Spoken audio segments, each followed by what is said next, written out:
Hey everyone, I'm the storyteller, and I'm here to help you relax tonight. I know a lot of you use this video to fall asleep, so before we start, make sure to like the video and subscribe to the channel. Also, tell me in the comments, where are you from and what time is it there? Now get comfortable, take a deep breath, and just relax. The night I stopped delivering food. I still deliver food in the suburbs of Denver. Most nights are quiet and predictable. But 3 months ago, something happened that made me question every shadow, every empty street, every house with its lights off. My name is Marcus, and this is what happened on March 15, 2024. It was a Friday night, and the orders were coming in steady. I'd been driving for DoorDash for about 2 years, mostly to pay off student loans and save up for a better car. The weather was strange that night, not quite rain, not quite snow, just this heavy mist that made everything look blurry through my windshield. Around 11:30 p.m., I got an order that seemed normal enough. 2 large pizzas and a 2-liter Coke from Antonio's Pizza. The delivery address was in Whispering Pines, a neighborhood I'd been to hundreds of times before.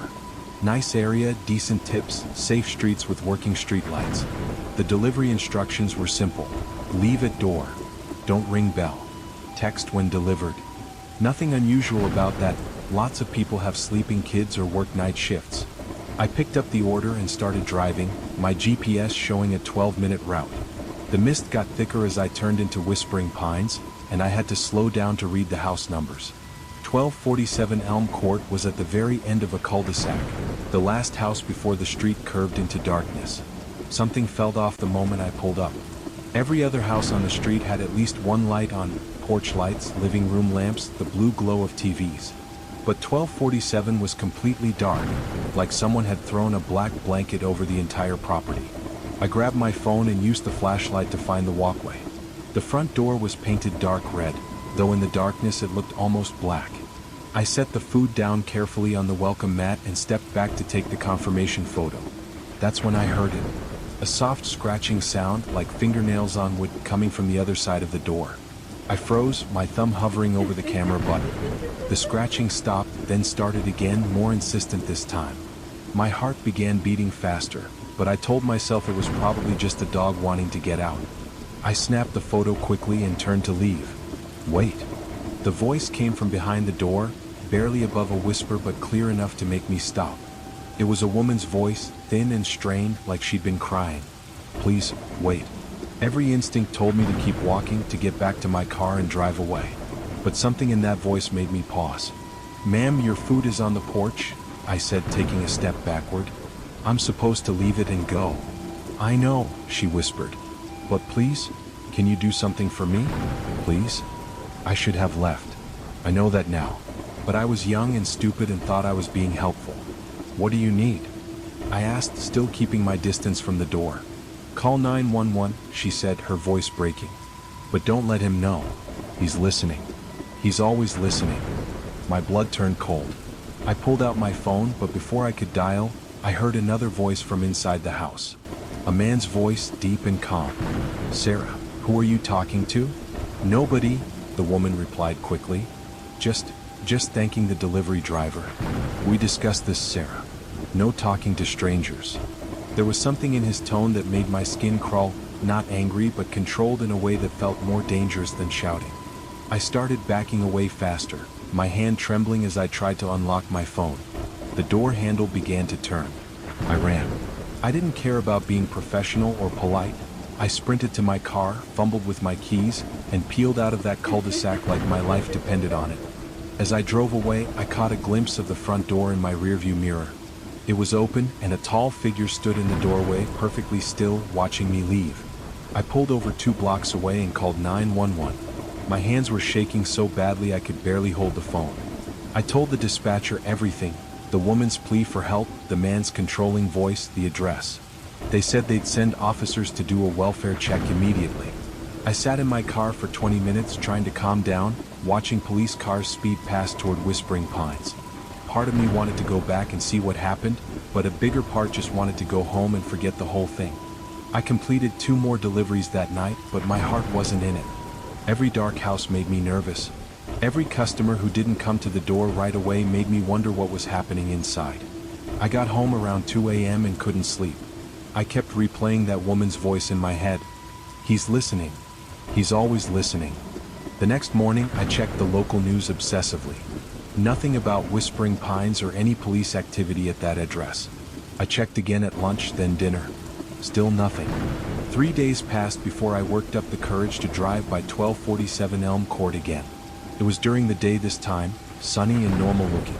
The house appeared lived in. There was a car in the driveway, curtains in the windows, a garden hose coiled neatly by the front steps. But there was also a for rent sign on the lawn. I stopped at the house next door and knocked, pretending to be looking for a lost dog. The elderly man who answered was friendly enough. "Oh, 1247? He said when I casually asked about the neighbors. "Been empty for weeks now. Young couple used to live there, but they moved out real sudden like. Middle of the night, no moving truck or nothing. Just packed what they could in their car and left." "When was this?" I asked, my mouth dry. "Oh, must have been, let me think, about 3 weeks ago? Maybe a month? Right around the time that poor girl went missing from the college. You hear about that?" I hadn't, but I nodded anyway. Sarah something or other. Pretty thing, worked at the campus bookstore. Just vanished one day. Police came around asking questions, but he shrugged. "These things happen, I suppose." I thanked him and left, my mind racing. That night, I couldn't stop myself from searching online. Sarah Chin, age 22, missing since February 20th.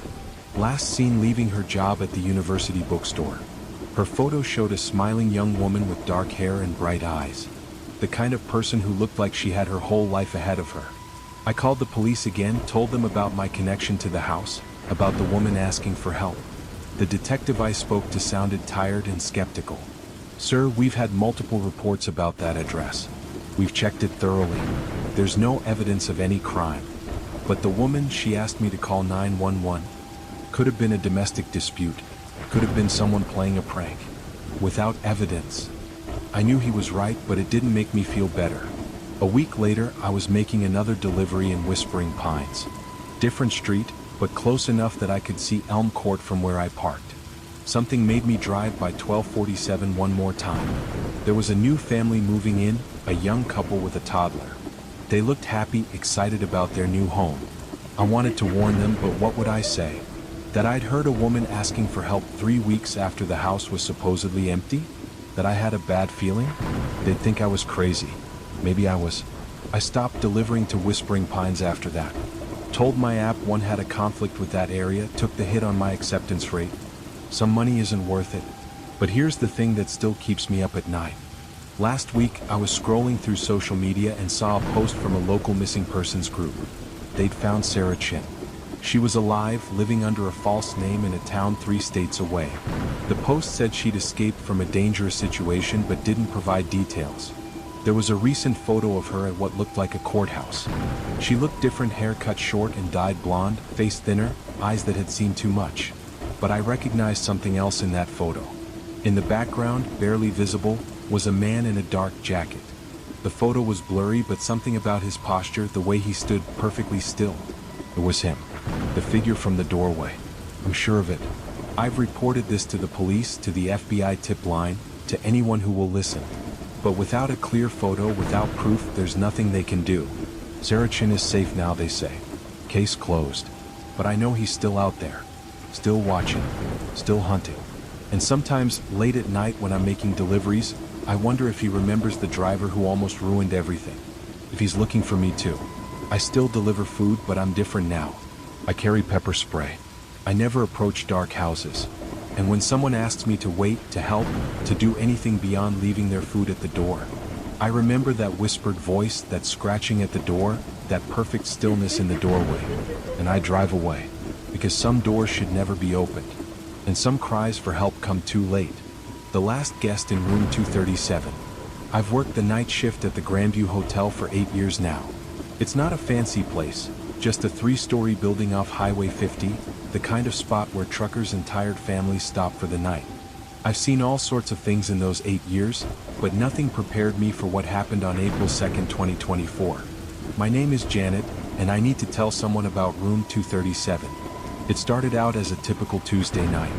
I came in at 11 p.m. to relieve Carlos, who barely looked up from his phone as he handed me the desk keys. Pretty quiet, he said. Got a few check-ins around midnight scheduled. Oh, and some guy's been calling about room 237. What about it?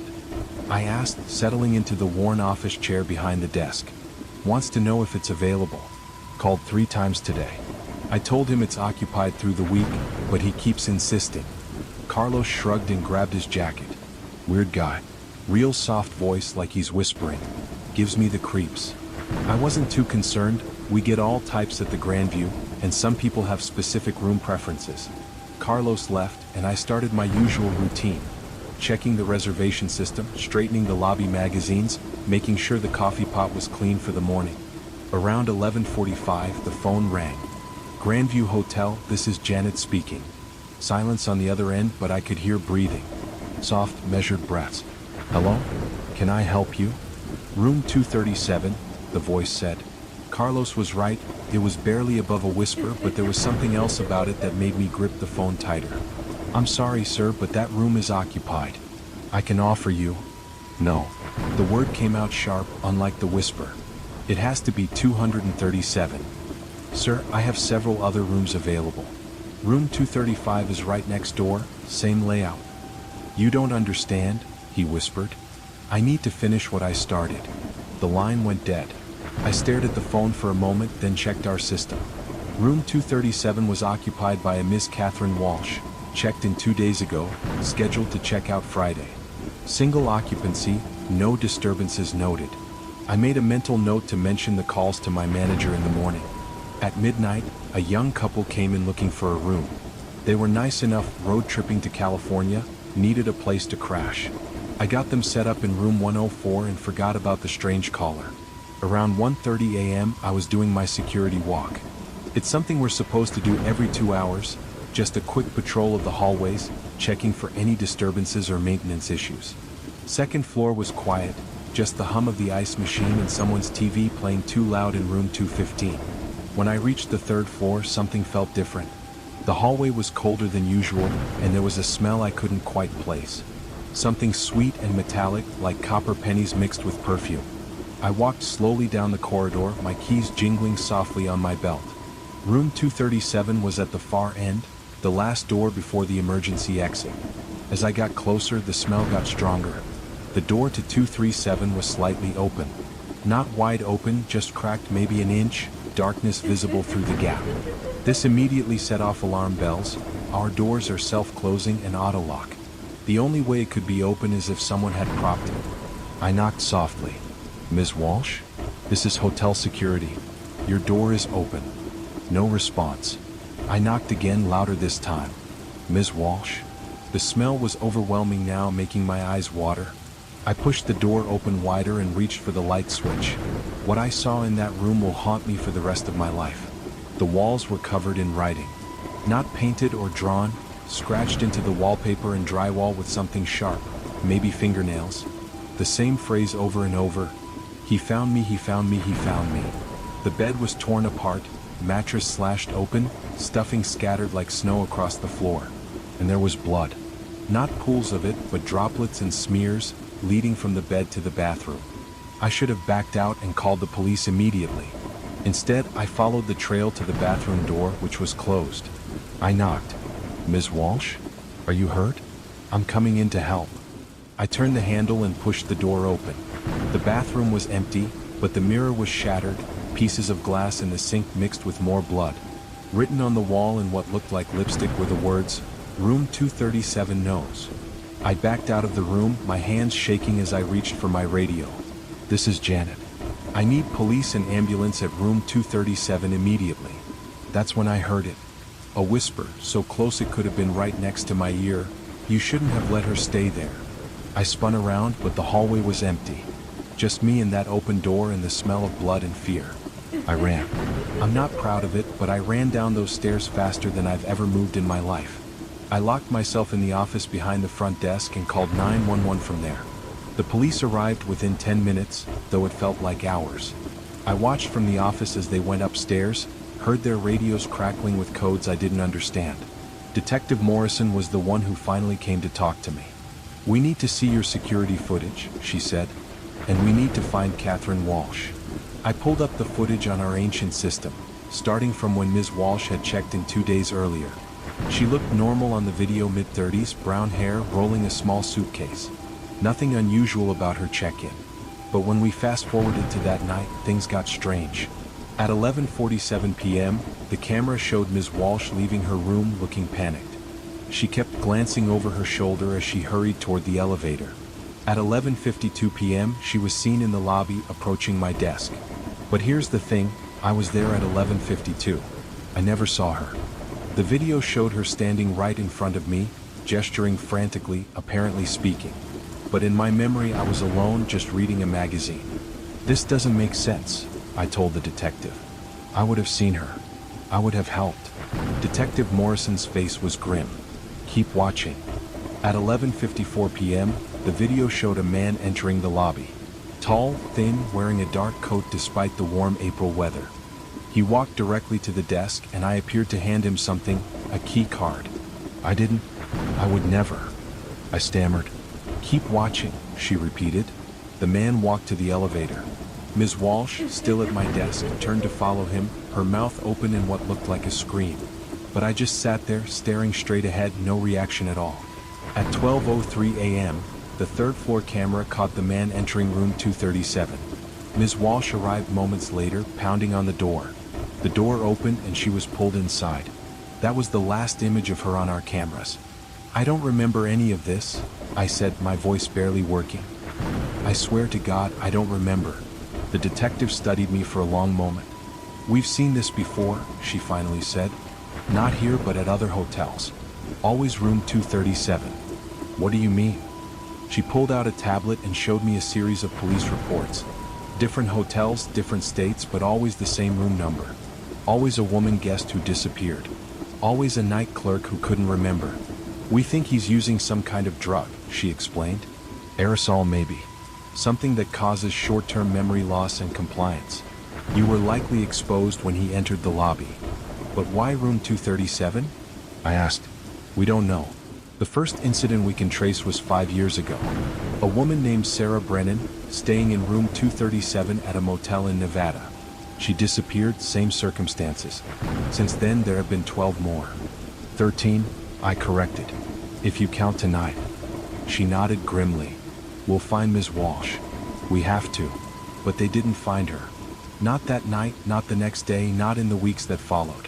They found her blood, her torn clothing, strands of her hair. But Catherine Walsh had vanished as completely as the 12 women before her.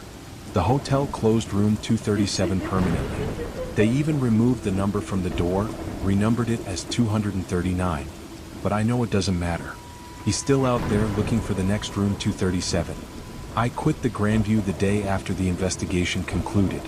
Couldn't stand being in that building, couldn't trust my own memory. I work at a call center now, day shift only, no hotels, no room numbers. But sometimes I have dreams. Dreams where I'm back at that desk and a woman is standing in front of me, screaming for help. But I can't hear her, can't see her, can't move. And behind her, getting closer, is a tall figure in a dark coat. In my dreams, I try to warn her, try to refuse him the key. But my hand moves on its own, sliding the key card across the desk. And I watch her follow him to the elevator, knowing what's waiting in room 237. I wake up gasping, drenched in sweat, the taste of copper in my mouth. They never caught him. The FBI has a task force now, monitoring hotels across the country for anyone requesting room 237. But he's smart. He changes his appearance, his voice, his approach. The only constant is the room number and the women who disappear. Last week I got a call at home. My new number, unlisted, that I'd never given to anyone from my old job. When I answered, there was silence. Then that whisper, "You let me in. You gave me the key." I hung up and called the police, but the number was untraceable. I've moved twice since then, but I know it doesn't matter. You found me once. You can find me again. I'm writing this because I need people to know. If you work at a hotel and someone insists on room 237, don't give them the key. Call the police. Call the FBI. Do anything but let them have that room. And if you're a woman traveling alone, and the desk clerk assigns you to room 237, ask for a different room. Any room but that one. Because somewhere out there he's still hunting, still whispering, still collecting. And room 237 is waiting for its next guest. the face at my daughter's window. My daughter Emma was 6 years old when the nightmare started. It was October 2023, and my wife and I had just moved into our new house in the suburbs of Portland. A nice neighborhood, good schools, the kind of place where kids ride bikes until dark and neighbors actually wave hello. My name is David, and I'm writing this because I need other parents to know the signs. I need them to understand that sometimes children aren't just imagining things. The first night, Emma came padding into our bedroom around 2 a.m. "Daddy," she whispered, tugging on my sleeve, "there's a face at my window." I was half asleep, fumbling for the bedside lamp. "Just a bad dream, sweetheart," I mumbled. "Want me to check?"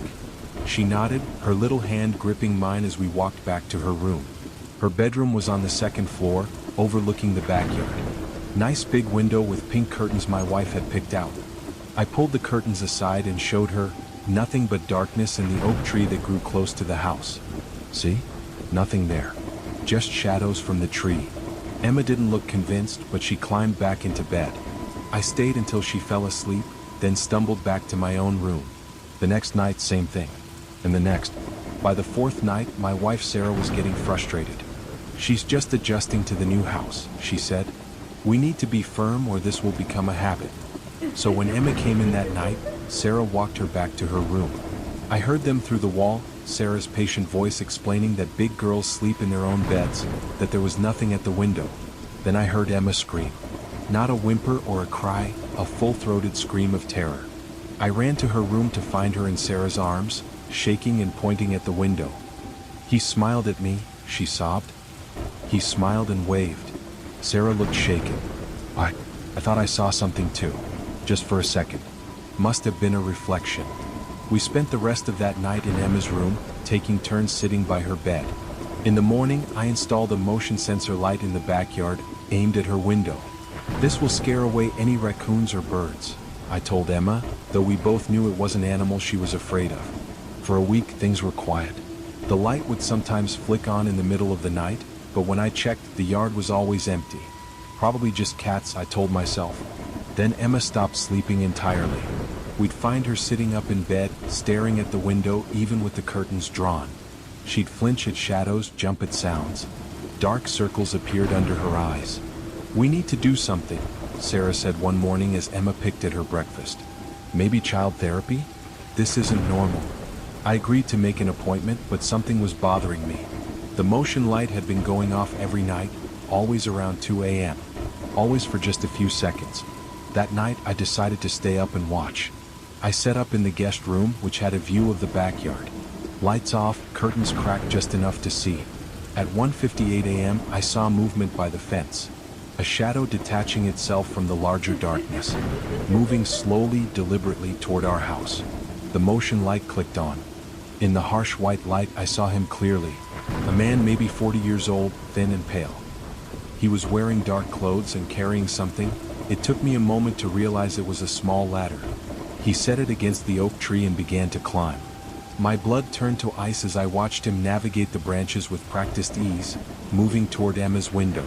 He'd done this before. Many times before. I grabbed my phone and called 911, whispering urgently as I kept watching. The man reached the branch level with Emma's window. He pulled something from his pocket, binoculars. He was watching my daughter sleep. I couldn't wait for the police. I ran downstairs, grabbed a baseball bat from the garage, and burst into the backyard. "Hey!" I shouted. The man startled, nearly falling from the tree.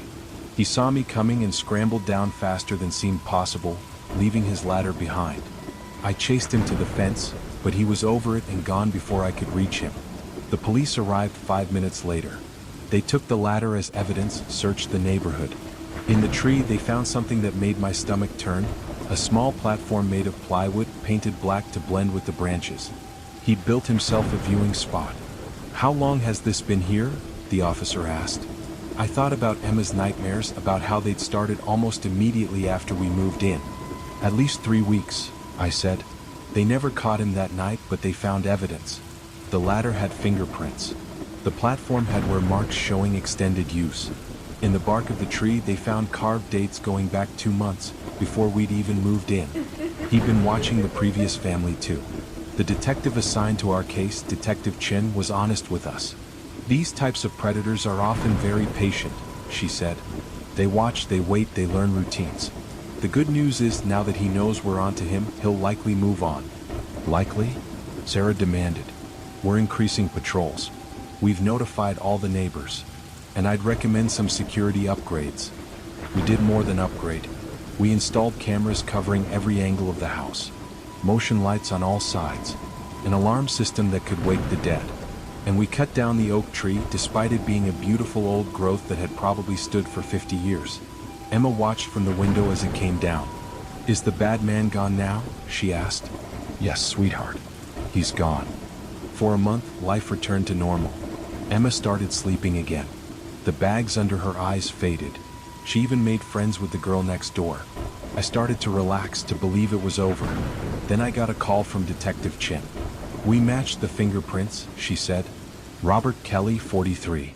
He has a record window peeping, attempted child abduction in 2018. He's supposed to be on supervised release. So arrest him, I said. We can't find him. His last known address was abandoned. His parole officer hasn't seen him in 6 months. But David, there's something else. My grip on the phone tightened. We pulled his file. The 2018 case? The house he was watching was in Beaverton. Family with a 6-year-old daughter. Emma's age. And they moved there in September 2018. Started reporting a peeping Tom in October. By December, he tried to grab the girl from their backyard. Only reason he failed was the family dog. I did the math. We'd moved in September. Emma's nightmares started in October. It was November now. Are you saying?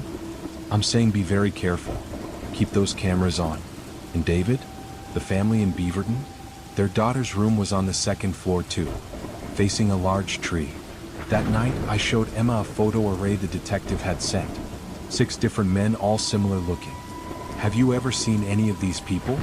I asked gently. Emma studied them carefully, then pointed without hesitation. That's him. That's the face at my window. She picked out Robert Kelly. We moved Emma to the guest room that night, an interior room with no windows facing outside. She slept better there, even on an air mattress. I stayed up, watching the camera feeds on my laptop. At 2:03 a.m., I saw movement on the street camera. A figure walking slowly past our house, hood up, hands in pockets. He paused at our driveway, stood there for a full minute, then kept walking. I called it in, but by the time the patrol car arrived, he was gone. This happened 3 more times over the next week. Always between 2 and 3 a.m. Always the same slow walk, the same pause at our driveway. The police couldn't arrest him for walking on a public street. We need more evidence, Detective Chin explained. Walking by isn't a crime. He's stalking my daughter. I know, and we're watching. But until he makes a move. He made his move on a Thursday night. I was watching the cameras when I saw him, but not on the street. He was already in our backyard, must have come through the neighbor's yard. He was standing where the oak tree used to be, just staring up at Emma's old window. I called 911 and grabbed the bat again. But when I got outside, he was gone. Only evidence he'd been there was a child's drawing, stick figures of a family, that he'd left on the ground. It wasn't Emma's drawing. The detective recognized it immediately. This is from the Beaverton case. The family's daughter drew this. It was taken from their refrigerator the night he tried to grab her. He kept it for 5 years. These types often keep souvenirs. David, I need to be straight with you. This is escalating. He's getting bolder. We hired private security the next day. 24-hour coverage wasn't cheap, but what else could we do? The police increased their patrols, but they couldn't park outside our house forever. For 2 weeks, nothing happened. The security guard, a former Marine named Marcus, said that was normal. He knows we're here. He's waiting for us to let our guard down. But we couldn't afford security forever. After a month, we had to cut back to nights only. After 2 months, just weekends. After 3 months, we convinced ourselves he'd moved on. Emma was sleeping normally, back in her own room with new blackout curtains. Life felt normal again. I should have known better. It was a Tuesday night in February when the glass broke. I woke to the sound of shattering glass and Emma's scream. I ran to her room to find her window broken, cold air rushing in. A brick lay on her floor, a note rubber banded to it. The note said, "She draws beautiful pictures." Attached was a photo of Emma at her school's art show the previous week. He'd been there. In the same room as my daughter, surrounded by other parents and children, and no one had noticed. We left that night, packed what we could fit in the car, and drove to Sarah's parents' house 3 hours away. The next day, Detective Chen called with news. We got him. Caught him breaking into another house 2 blocks from you. Family with a young daughter. Is it over? I asked. He's being held without bail. Multiple charges. With his record and the evidence we've gathered, he's looking at serious time. We stayed with Sarah's parents for another week, then moved to a rental on the other side of town. Eventually we sold the house. Started over in a new city, where Emma could have a bedroom on the ground floor. Where there were no big trees near windows. Where 2 a.m. was just another hour of sleep. Robert Kelly was sentenced to 15 years. The prosecutor said he'd been watching at least 6 families over the years. Emma was lucky we caught him before he could do more than watch. But sometimes, even now, she has nightmares. Sometimes she comes to our room at 2 a.m., saying she saw a face at the window. We always check. We always take her seriously. Because we learned the hard way that when a child says someone is watching them, when they insist there's a face at the window, sometimes they're right. And sometimes the monsters are real. They just look like ordinary men with patient smiles and small ladders. Men who know how to wait. Men who know how to watch. Men who build platforms in trees and keep children's drawings for years. So please, if your child tells you someone is at their window, don't dismiss it. Don't assume it's just nightmares. Check the yard. Check the trees. Check again. Because somewhere out there, another Robert Kelly is choosing a house, studying a window, waiting for the lights to go out. And somewhere, a child is pulling their covers up tight, hoping their parents will believe them, hoping someone will check, hoping the face at the window is just a dream, but knowing with that deep childhood certainty that it's not. The tenant who never left. I've been a property manager for 15 years, handling everything from luxury condos to rundown apartments. You see a lot in this business: hoarders, parties gone wrong, the occasional grow operation. But nothing in my career prepared me for what I found in Unit 4B at the Riverside Gardens apartment complex.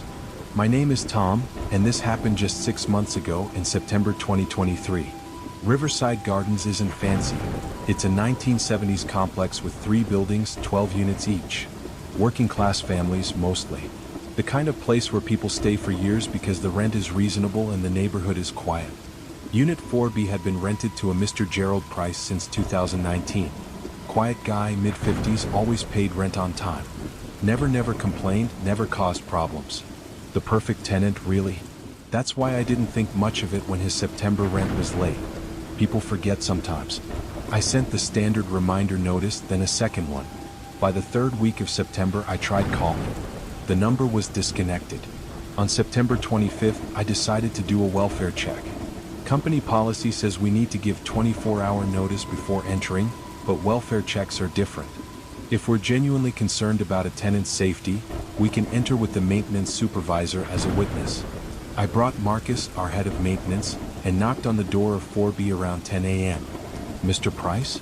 This is Tom from management. We're concerned about you, sir. Going to come in to check on you. No response. The hallway was quiet except for the hum of the building's old fluorescent lights.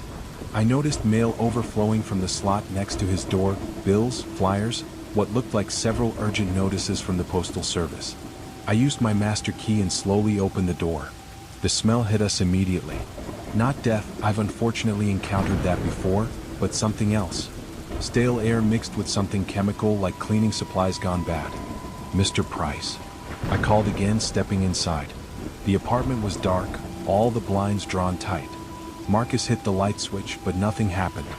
Power's been cut, he said, pulling out his flashlight. I did the same, and we entered the living room. What we saw didn't make sense at first. The room was empty of furniture, completely bare. But the walls were covered floor to ceiling with photographs. Hundreds of them, maybe thousands, all taped up in neat rows. I stepped closer, shining my light on them. They were all of people in the building.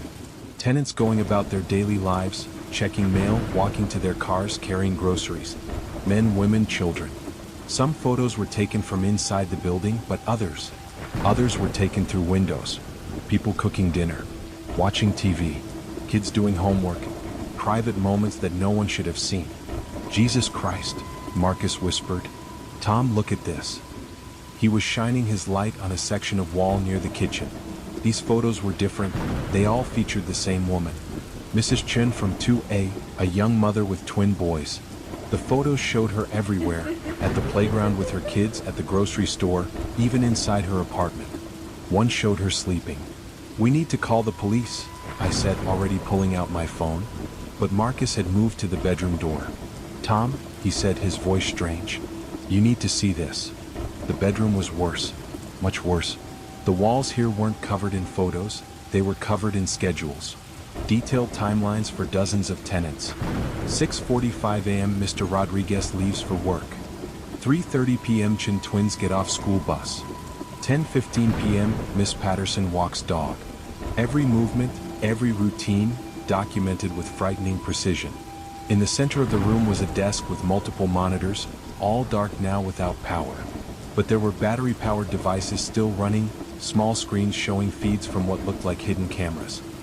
He's been watching everyone, Marcus said. The whole building. I was already on the phone with 911 when we found the closet. It was locked from the outside with a padlock. Marcus cut it with bolt cutters from his tool bag. Inside were boxes. Dozens of boxes, all labeled with apartment numbers and dates. I opened one marked "to Chen personal items." Inside were things that made my skin crawl, a child's toy, a woman's hairbrush, what looked like mail stolen from their box. Don't touch anything else, I told Marcus. This is a crime scene now. The police arrived within minutes, then the detectives, then the FBI. Turns out, Gerald Price wasn't just watching our building. They found evidence linking him to similar setups in 3 other complexes around the city. A network of hidden cameras, stolen items, detailed surveillance on hundreds of people. But here's what still keeps me up at night: we never found Gerald Price. The man had vanished, leaving behind only his obsessive documentation of other people's lives. His bedroom had a single mattress on the floor and changes of clothes, suggesting he'd been living there recently. The refrigerator still had fresh food. Detective Rivera, who led the investigation, laid it out for me. Based on the timeline we've pieced together, he was still here as recently as 3 days ago. The last photos on the walls were dated September 22nd. So where is he now? That's what we're trying to figure out. But Tom, there's something else. She showed me a box they'd found hidden in the bathroom. Inside were keys, dozens of them. We tested these, she said. They're copies. Keys to every apartment in your building, plus the 3 other buildings he was watching. My blood ran cold. How? Best guess? He was making impressions when tenants left their keys at the office, or maybe picking locks and making copies. This wasn't a casual operation. This took years of planning. The investigation revealed the horrible extent of Price's activities. He had installed tiny cameras in common areas, hidden in smoke detectors, air vents, even inside fake electrical outlets. The feeds ran back to his apartment through wires he'd snaked through the walls. He knew everything about everyone in the building. When they ate, when they slept, when they were alone. He had notebooks full of personal details, phone conversations he'd overheard, family dramas, financial troubles. One notebook was entirely dedicated to Mrs. Chen. Pages and pages about her daily routines, her children's schedules, her husband's work hours. The last entry was dated September 21st. She looked sad today. Argument with husband? Must investigate. We had to tell the tenants. The meeting was held in the community room, and I've never seen people look so violated, so afraid. Mrs. Chen broke down crying when she learned about the photos. Mr. Rodriguez wanted to know how long Price had been watching his teenage daughter. Everyone wanted to know the same thing: where was he now? The police couldn't answer that. Gerald Price had no family, no friends that anyone knew of. His employment history was spotty, temporary jobs that gave him flexible hours. His finances showed no credit cards, no bank accounts beyond the basic checking he used to pay rent. He was a ghost. But ghosts don't just vanish. They linger. 2 weeks after we discovered the apartment, Mrs. Chen came to my office. I think he's still watching, she said, her hands shaking. I know it sounds crazy, but I can feel it. I assured her that we'd removed all the cameras, changed all the locks, increased security. But she shook her head. Yesterday, I found this under my door. She handed me a photo. It was of her, taken from outside her new apartment, She'd moved to a different unit after the discovery. The photo showed her in her kitchen, dated just 2 days prior. On the back, in neat handwriting, "You can't hide from someone who already knows you." We called the police immediately. They swept her new apartment, found nothing. Increased patrols, found nothing. But the photos kept coming. Not just to Mrs. Chin, other tenants started finding them too. Always current, always showing them in private moments. Always with messages on the back. "I miss watching you sleep. Your new locks won't keep me out. Did you really think moving to 3C would help?" The exodus began in October. Families who'd lived at Riverside Gardens for years suddenly broke their leases. By November, the building was half empty. Those who remained were paranoid, installing their own cameras, sleeping in shifts. The police maintained that Price was probably long gone, that someone else was continuing his work. But we knew better. There were things only Price could have known, details in the photos that matched his earlier documentation. In December, Marcus quit. Said he couldn't work in the building anymore, couldn't shake the feeling of being watched. I understood. I'd started checking my car for trackers, scanning my apartment for cameras, looking over my shoulder constantly. The final straw came in January. I was doing a routine inspection of a vacant unit when I found it, a small hole drilled in the wall, invisible unless you knew where to look. Inside was a camera, still active, still recording. We tore the walls open. Found an entire network Price had built that we'd missed the first time.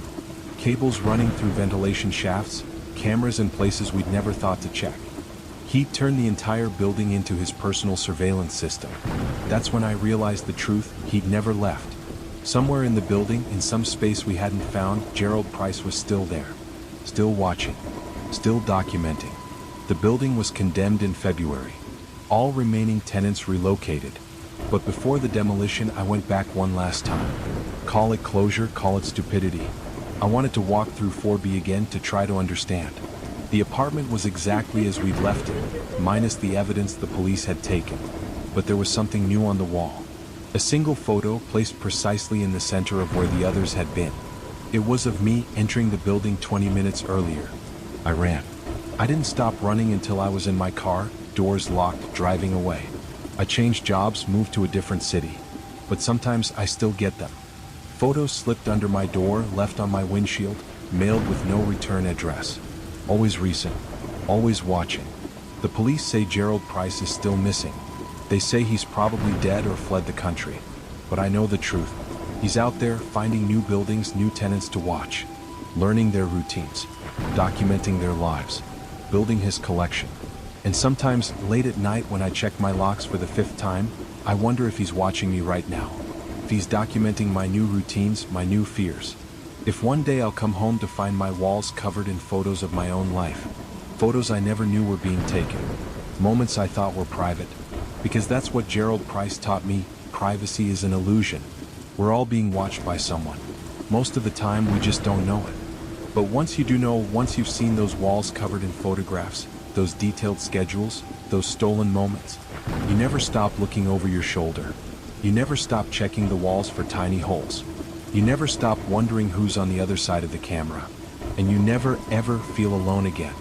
Even when you desperately wish you were. The Midnight Caller. I work from home as a customer service representative for a health insurance company. The job is pretty straightforward. I help people understand their benefits, file claims, find doctors in their network. Most calls are routine, some are frustrating, but after 3 years, I'd gotten good at handling whatever came my way. That changed on the night of February 9th, 2024. My name is Rebecca, and I need to tell you about the caller who knew things he couldn't possibly know.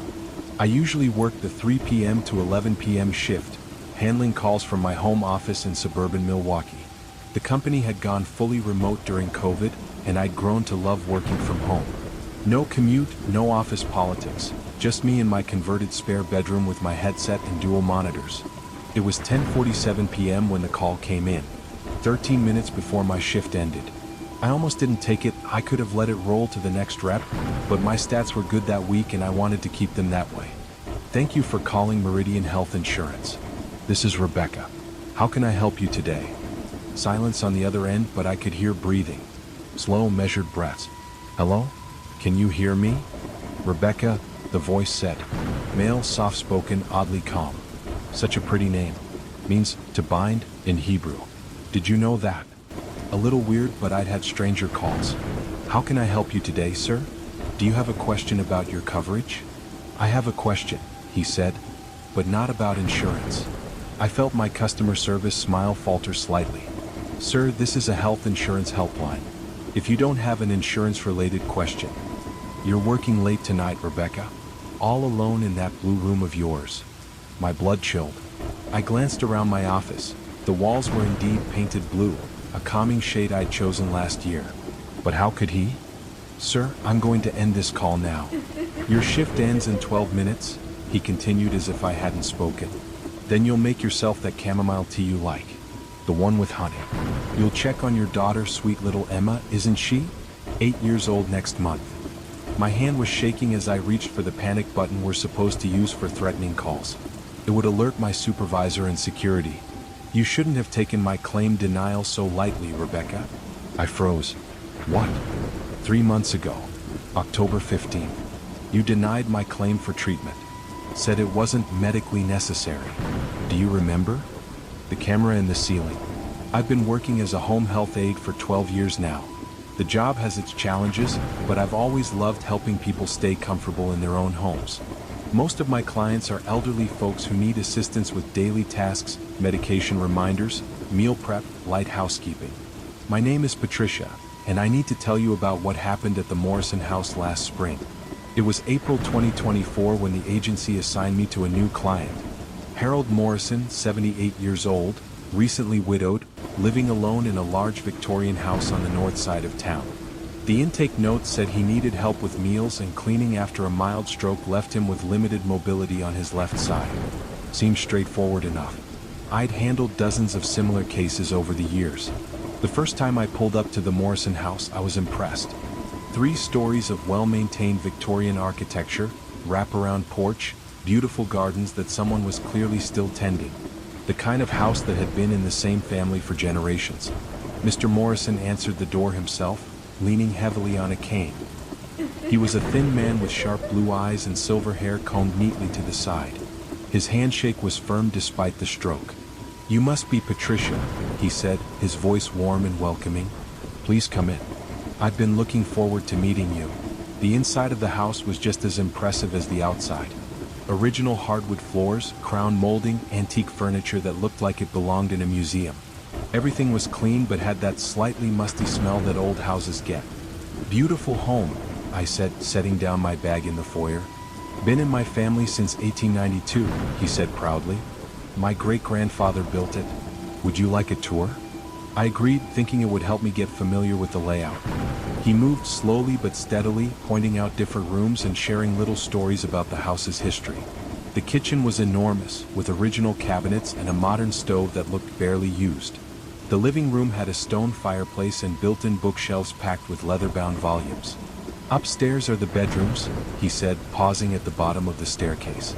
But I don't go up there much anymore. Been sleeping in the study since Martha passed.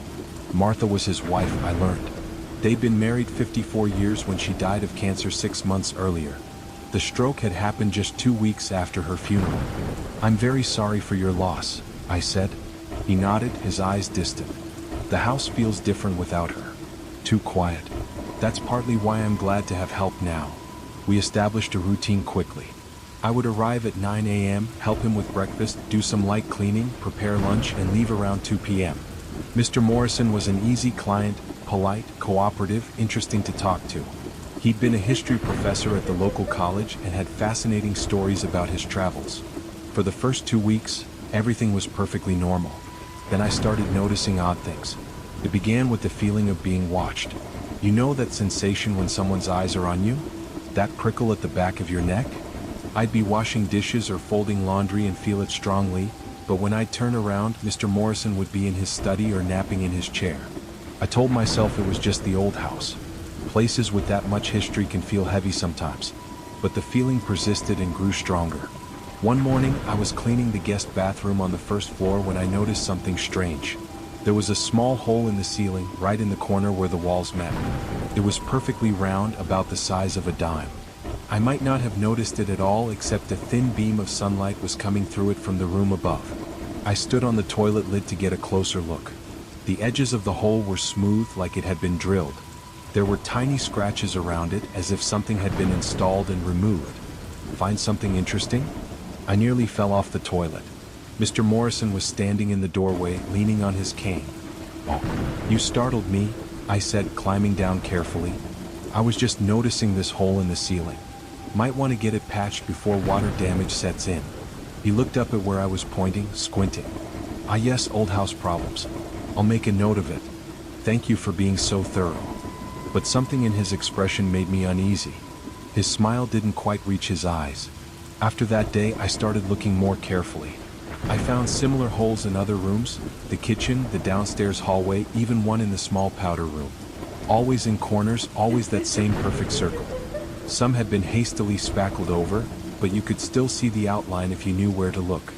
I mentioned it to my supervisor at the agency during our weekly check-in. "Maybe he had a security system removed?" she suggested. "Some of those old systems had cameras in weird places."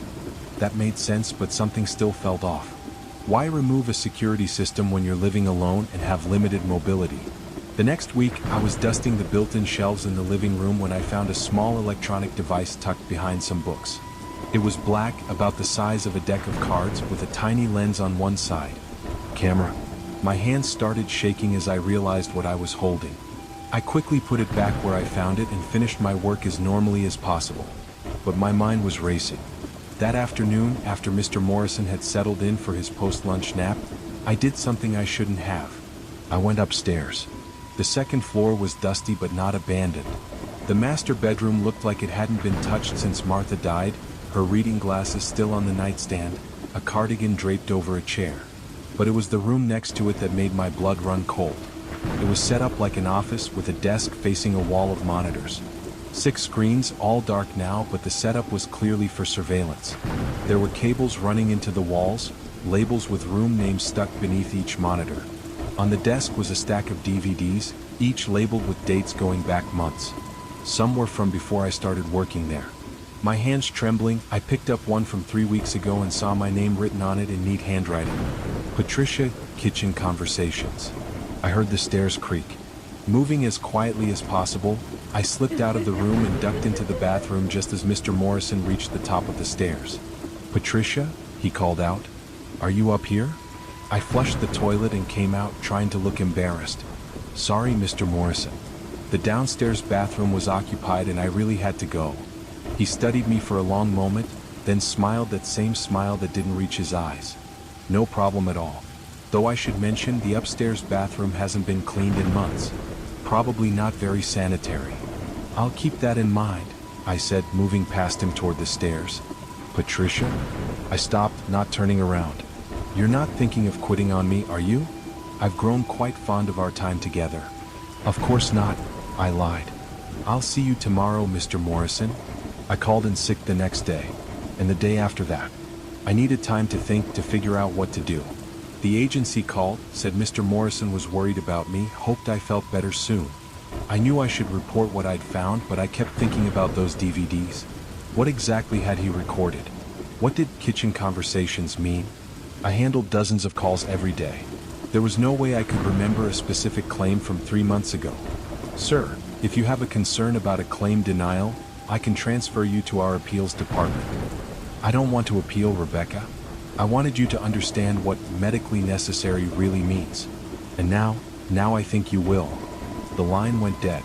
I immediately reported the call to my supervisor, who took it seriously but said there wasn't much they could do without more information. They'd pull the recording and try to trace the number, but these days with internet calling, that rarely led anywhere.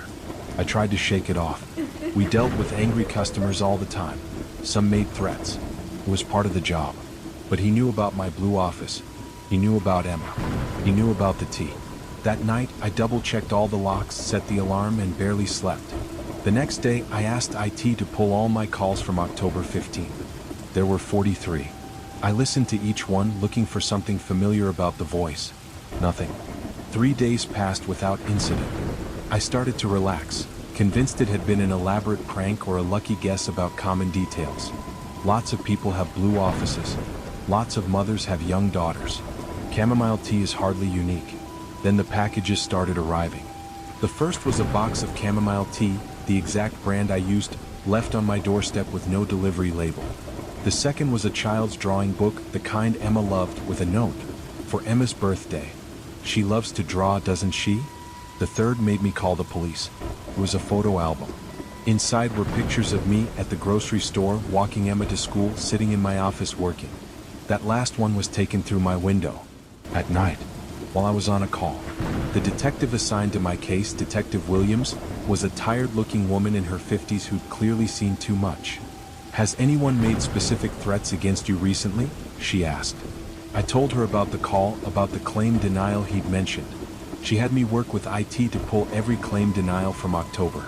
There were hundreds. "We'll need more to go on," she said. "In the meantime, we'll increase patrols in your neighborhood. Consider staying with family for a few days." Emma and I went to my mother's house an hour away. I told Emma it was a surprise vacation. She was thrilled to miss school and spend time with Grandma. I called in sick to work, too shaken to handle more calls. That night, my cell phone rang. Unknown number. I almost didn't answer, but Detective Williams had said to document everything. "Hello. You can't hide at your mother's house, Rebecca. The one with the yellow shutters. Emma looks happy playing in the backyard. She's wearing her purple jacket." I ran to the window. Emma was in the backyard, wearing her purple jacket, building a snowman with my mom. "Please," I whispered. "What do you want?" "I want you to understand what it's like to need something desperately and be told no by someone who doesn't care. Someone who just sees you as a claim number. I'm sorry about your claim. I can help you appeal it, get it reconsidered." "It's too late for that, Rebecca. My wife died. The treatment you deemed not medically necessary could have saved her. But you just clicked deny and moved on to your next call." My heart sank. "I'm so sorry. I don't even remember the specific case. We handle so many." "Exactly." His voice rose for the first time. "You don't remember. She was just another claim to you. But she was everything to me. Everything. Please, this isn't, my daughter has nothing to do with this." "No," he agreed, his voice calm again. "She doesn't. But neither did my wife. Sometimes innocent people suffer because of others' decisions." The line went dead. I grabbed Emma and my mom, threw essentials in a bag, and drove to the police station. Detective Williams put us in a safe house while they investigated. For 2 days, nothing happened. Then they found him. Richard Morse, 52, widowed. His wife Linda had died of a rare cancer in December. He'd spent everything they had on treatments, mortgaged their house, emptied their retirement. The claim I denied, I remembered it now after seeing the details, was for an experimental treatment. Our guidelines were clear. Experimental treatments weren't covered. I'd followed policy. But policy didn't bring back his wife. They found him in a motel room with surveillance equipment, photos of me and Emma covering the walls, and detailed notes about our routines. He'd been planning this for months. But here's what haunts me, he was already dead when they found him. Suicide by pills, the coroner said. He'd been dead for at least 3 days. Which meant the last call, the one at my mother's house. Someone else had made that call. The photos on his wall showed something else too.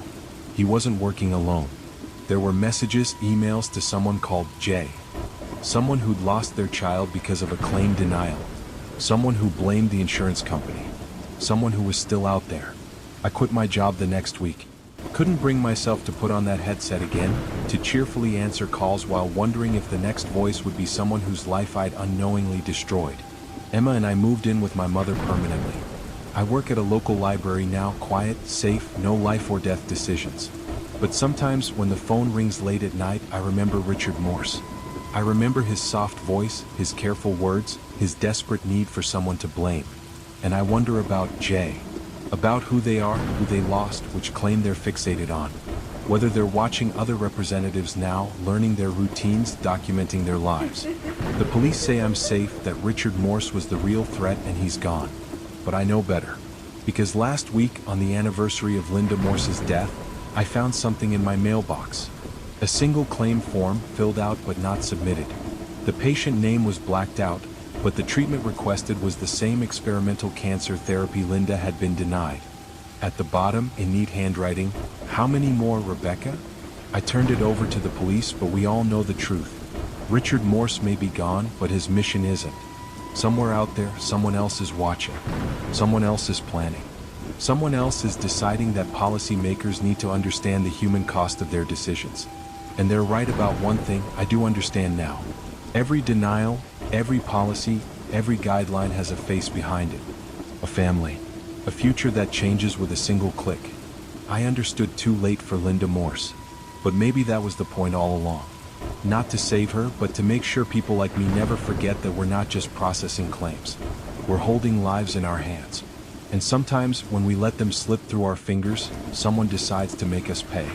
One call at a time. One fear at a time. One loss at a time. Until we understand what medically necessary really means. Until we can't sleep without wondering who's watching.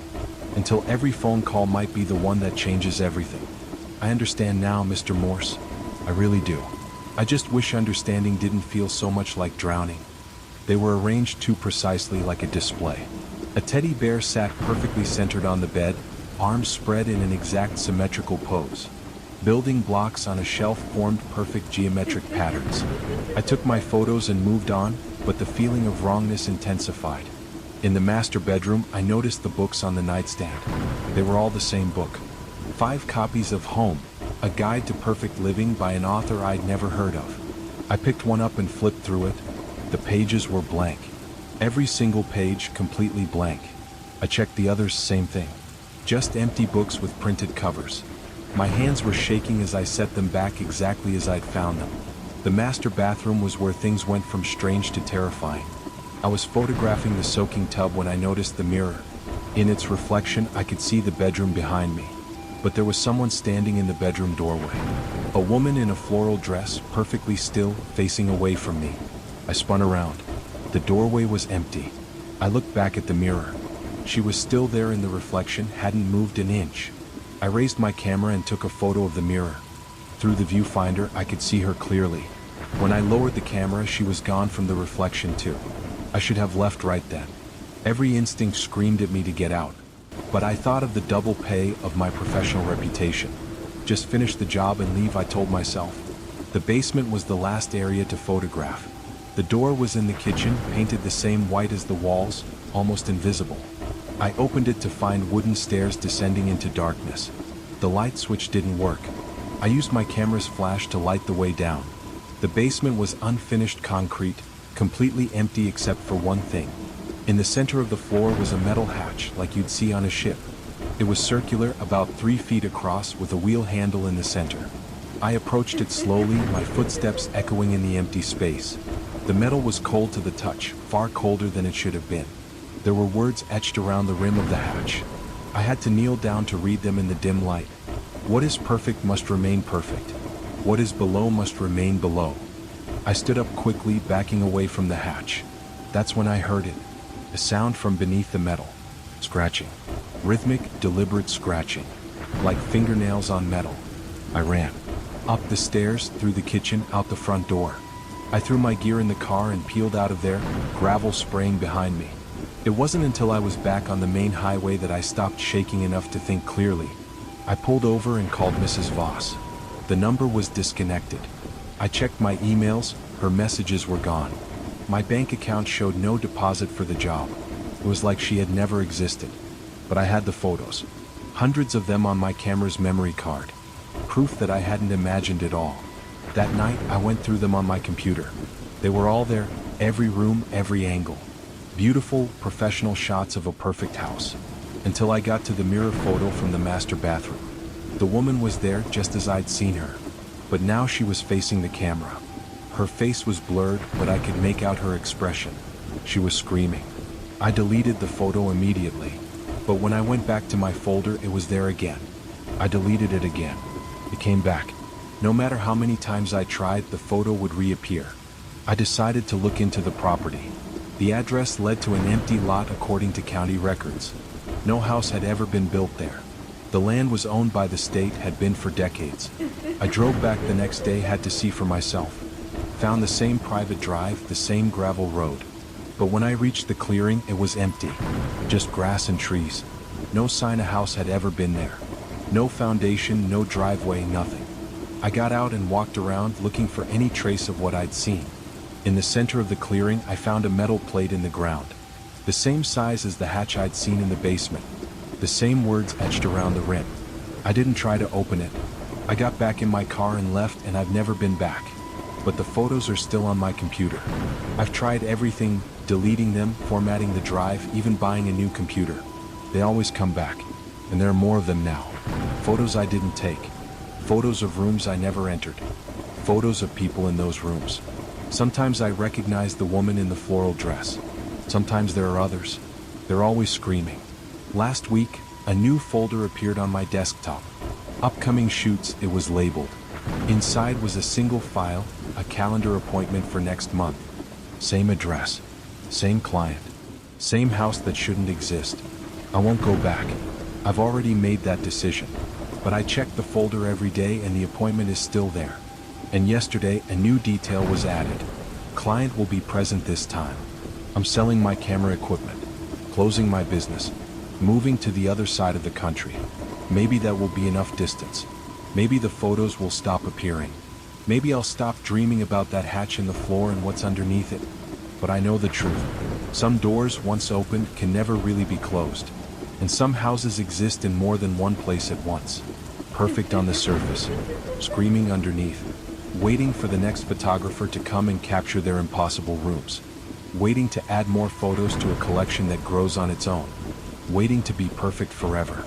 I've stopped looking at the photos. But sometimes, late at night, I hear my computer wake itself up. I hear the hard drive spinning. I hear the quiet click of files being added. And I know that somewhere, in a house that exists and doesn't exist, someone is still taking pictures. Someone is still documenting what should never be documented. And one day I'll have to go back, because the appointment is still there. And it's getting closer every day. The manager who watched us sleep. I used to work the overnight shift at a 24-hour grocery store in Minneapolis. It wasn't glamorous work, but it paid the bills and I needed the extra money for college. My name is Sarah, and what happened during my last month there still makes me check my locks twice before bed. It was September 2023 when things started getting weird. I'd been working there for about 8 months, always the 10 p.m. to 6 a.m. shift. The overnight crew was small, just me, 2 other stalkers named Mike and Tammy, and our night manager, Richard. Richard had been there for years, probably in his late 40s, always wore the same faded blue polo shirt with the store logo. He was quiet, efficient, and generally left us alone to do our work. That's why the first incident caught me so off guard. It was around 3 a.m. on a Tuesday night. The store was empty except for us, that dead time when even the insomniacs have gone home. Had he recorded our private talks about my family and my life outside work? On the third day, I couldn't stand it anymore. I drove to the Morrison house at 3 a.m., parking a block away. I still had my key, the agency hadn't asked for it back yet. The house was dark and silent as I let myself in. I crept upstairs to the office, using my phone's flashlight to navigate. The monitors were on this time, showing live feeds from various rooms in the house. There I was on screen, standing in the office, watching myself on the monitors. But that wasn't the worst part. The worst part was the 7th monitor, the one I hadn't noticed before. It showed a bedroom I didn't recognize. A woman was sleeping in the bed, unaware of the camera watching her. I leaned closer, my heart pounding. The room looked familiar somehow. Then I saw the photo on the nightstand, a photo I recognized because it was the same one I had on my nightstand. It was my bedroom, in my house. The camera was in my house. I must have made a sound because suddenly Mr. Morrison's voice came from behind me. I was wondering when you'd come back. I spun around to find him standing in the doorway, no cane, moving perfectly fine. Your stroke? I said stupidly. Amazing what a good actor can accomplish, he said, stepping into the room. Though I did tire of pretending to be feeble. How did you get into my house?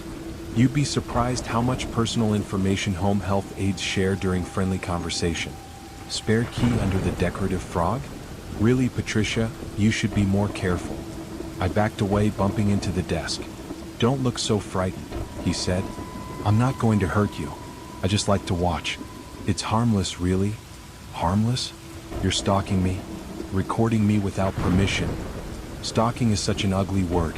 I prefer to think of it as keeping connected. You spend so much time here taking care of me. I wanted to make sure you were taking care of yourself at home too. You're insane." His face darkened. "That's what Martha said too. Right before she left me. Well, tried to leave me. The cancer took care of that problem." I ran. He tried to grab me as I pushed past him, but I was younger and faster.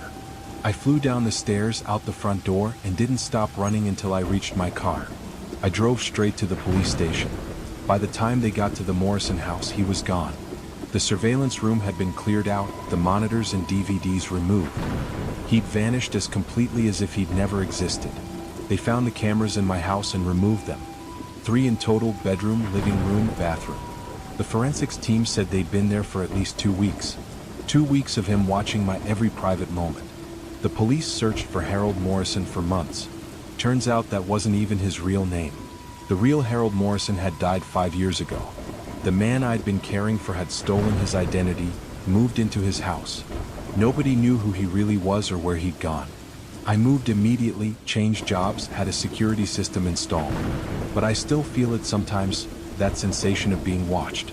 I check for holes in the ceiling. I look for tiny cameras hidden in corners. I probably always will. 6 months later, I got a package in the mail at my new address. No return label. Inside was a DVD labeled Patricia, New Beginning.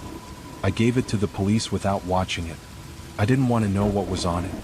I didn't want to know how he'd found me again. They increased patrols in my neighborhood, but we all knew the truth. He was still out there, still watching. Last week, I was grocery shopping when I felt it again, that familiar prickle at the back of my neck. I turned around quickly, scanning the crowded store. For just a moment, I thought I saw him, a thin figure with silver hair disappearing around the end of an aisle. But when I got there, the aisle was empty. I abandoned my cart and left immediately. Now I shop at different stores, never the same one twice in a row. I take different routes to work. I check my rearview mirror constantly. I had my new house swept for cameras 3 times. The security company thinks I'm paranoid. Maybe I am. But sometimes, late at night, I hear my phone buzz with a text from an unknown number. I never open them anymore. But I know what they say. Because the one time I did look, it was just 4 words. "You look tired today." He's still watching. He'll always be watching. And the worst part? I'll never know from where. The house that shouldn't exist. I work as a real estate photographer in the Pacific Northwest. It's decent money, flexible hours, and I get to see some beautiful homes. My name is Derek, and I've been doing this for 6 years without any serious problems. Until last month, when I was hired to photograph a house that shouldn't exist. The request came through my website on a Tuesday evening in September 2024. Standard inquiry: single-family home, needed photos for an upcoming listing, good pay, rush job. The client, Mrs. Carolyn Voss, said she needed the photos within 48 hours. She was willing to pay double my usual rate. The address was in a rural area about 2 hours north of Seattle, near the Cascade foothills. I'd worked in that region before. Lots of vacation homes and rental properties nestled in the woods. Nothing unusual about the location. We scheduled the shoot for Thursday morning at 10 a.m. Mrs. Voss said she wouldn't be there but would leave the house unlocked. The lockbox code would be texted to me that morning. Again, not unusual, about half my clients aren't present during shoots. Thursday came with typical Seattle weather, overcast and drizzling.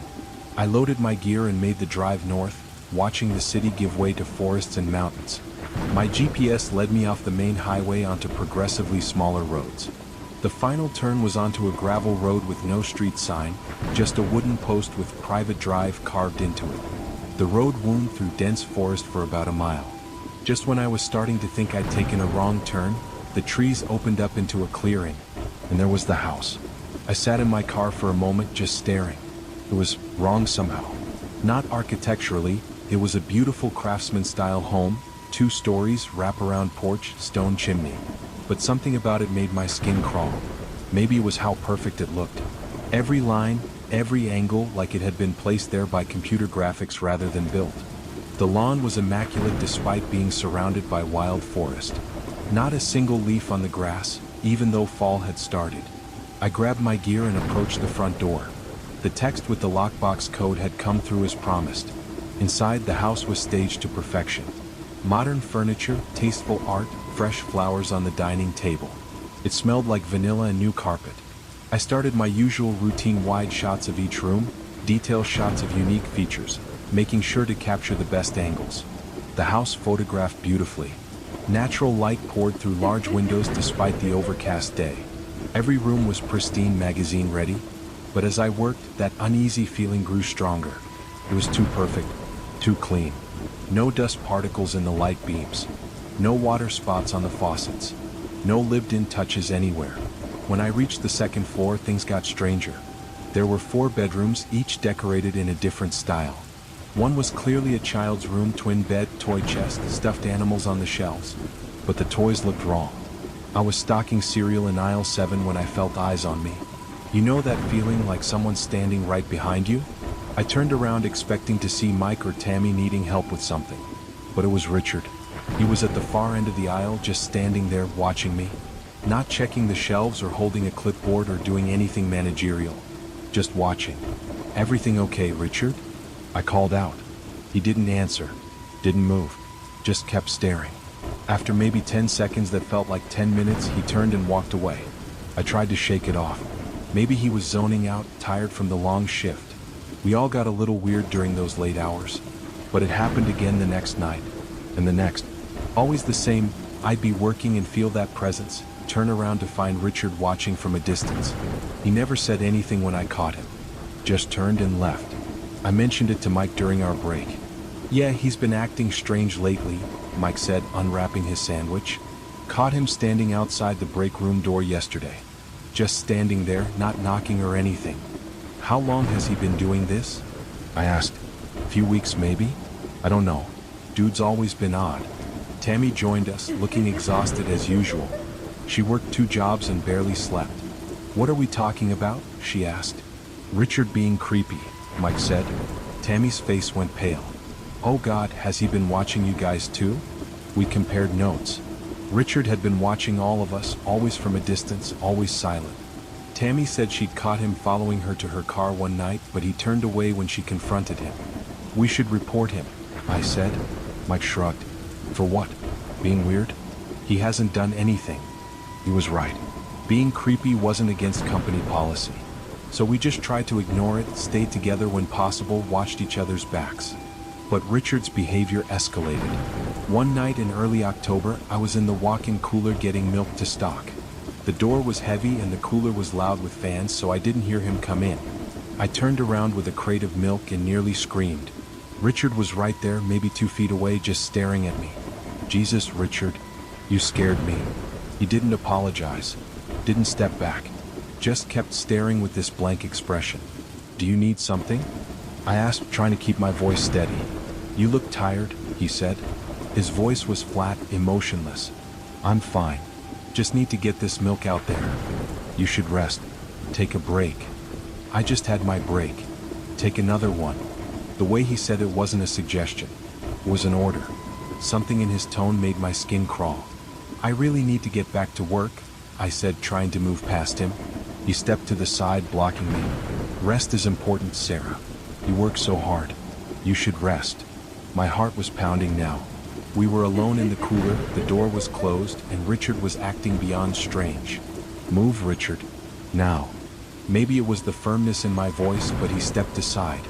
I pushed past him and out of the cooler, the crate of milk shaking in my hands. I found Mike and Tammy and told them what happened. We agreed, no one goes anywhere alone anymore. Buddy system for everything. The next few nights were tense but uneventful.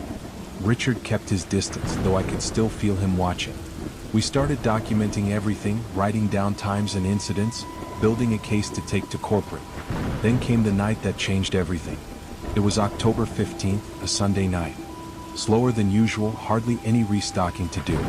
Around 2 a.m., Tammy said she wasn't feeling well.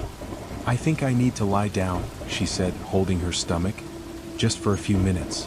We had a small room in the back with a couch for employees who weren't feeling well. It wasn't officially a break room, more like a storage room with a beaten-up sofa, but it worked. "I'll go with you," I said. "No, finish the dairy section. I'll be fine. Just need 20 minutes." She headed to the back and Mike and I kept working. After about 30 minutes, I started getting worried. "I'm going to check on Tammy," I told Mike. The back room was down a long hallway past the loading dock. As I walked, I noticed how quiet it was. Even the usual hum of the refrigeration unit seemed muted. The door to the restroom was slightly open. I knocked softly.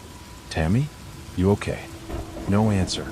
I pushed the door open wider and froze. Tammy was on the couch, apparently asleep. But Richard was there too. He was sitting in a chair he'd pulled up right next to the couch, leaning forward, watching her sleep. His face was inches from hers. "What the hell are you doing?"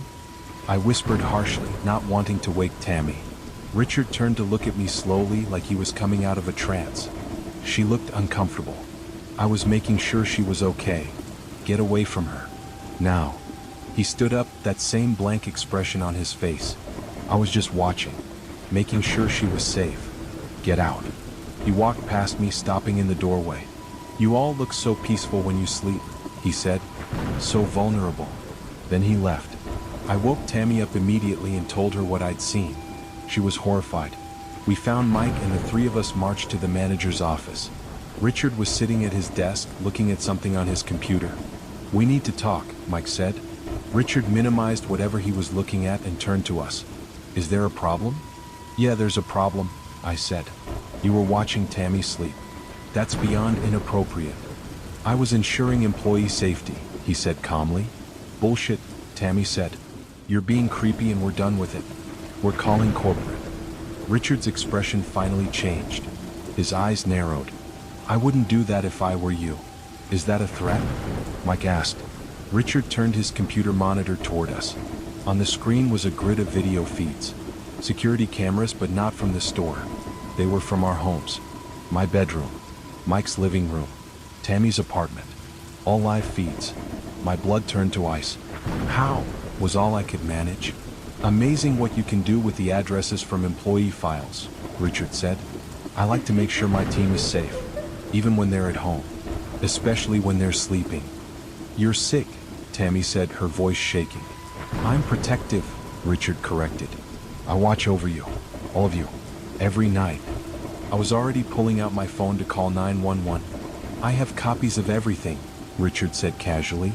"Every video, every moment. Some of them are particularly interesting. Be a shame if they ended up online." "You're done," Mike said. "We're calling the police." Richard smiled then, and it was the most terrifying thing I'd seen. "Go ahead. But know that I have automated systems in place. If I don't check in every 12 hours, certain files get released. Your families get them. Your friends. Your social media contacts." We stood there, frozen by the implications. "Here's what's going to happen," Richard continued. "You're going to finish your shift. You're going to go home. And tomorrow you're going to put in your 2 weeks' notice. All three of you. Personal reasons. No complaints to corporate. No police." "You can't," I started. "I can. And I will. 2 weeks, then you're free. I'll remove the cameras, delete the files, and we never speak again. Or you can make this difficult, and everyone you know sees how you live when you think no one's watching."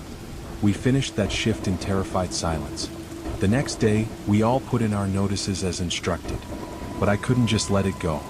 I went to the police anyway, told them everything. They took my report seriously, got a warrant, raided Richard's home. But they found nothing. No cameras, no computer equipment, no evidence at all. Richard had cleaned house. He was fired from the store for unrelated reasons a week later. Corporate found discrepancies in inventory reports going back months. But he was never charged with anything related to us. The three of us stayed in touch for a while, supporting each other through the paranoia that followed. We all moved apartments, changed our routines, installed security systems. Mike left the state entirely. Tammy and I stayed in Minneapolis but never felt safe. Every night before bed, I checked my apartment for cameras.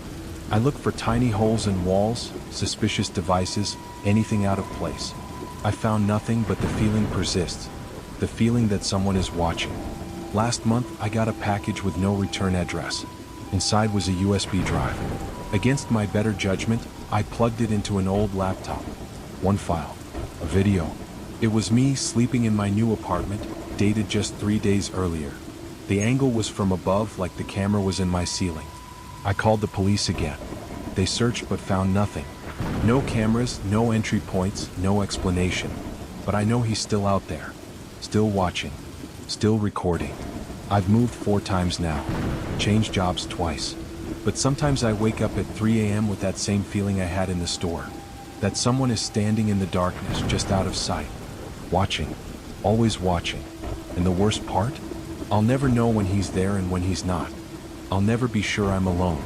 Because Richard was right about one thing. We do look peaceful when we sleep. And vulnerable. So very vulnerable. The sound in the attic. My wife and I bought our first house in the summer of 2023. It was a modest 2-story colonial in a quiet Connecticut suburb, built in the 1960s. The inspector said it was in great shape for its age, just needed some minor updates. My name is James, and I need to tell you why we don't live there anymore. We were so excited when we got the keys.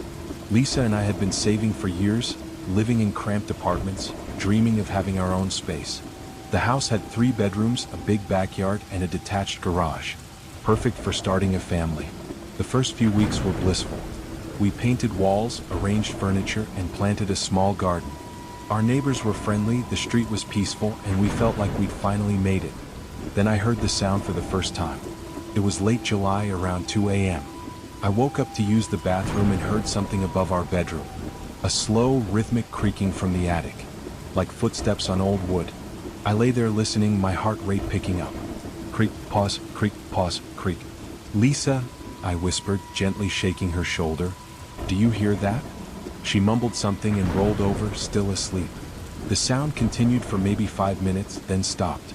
I told myself it was the house settling. Old houses make noise, everyone knows that. The inspector had mentioned the attic had original wooden beams that would expand and contract with temperature changes. That had to be it. But the next night it happened again. Same time, same slow rhythm. This time I got up and stood in the hallway, looking up at the attic access panel in the ceiling. The sound was definitely coming from up there.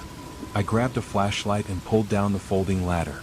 My hands were sweating as I climbed up and poked my head into the attic. Hot, musty air hit my face.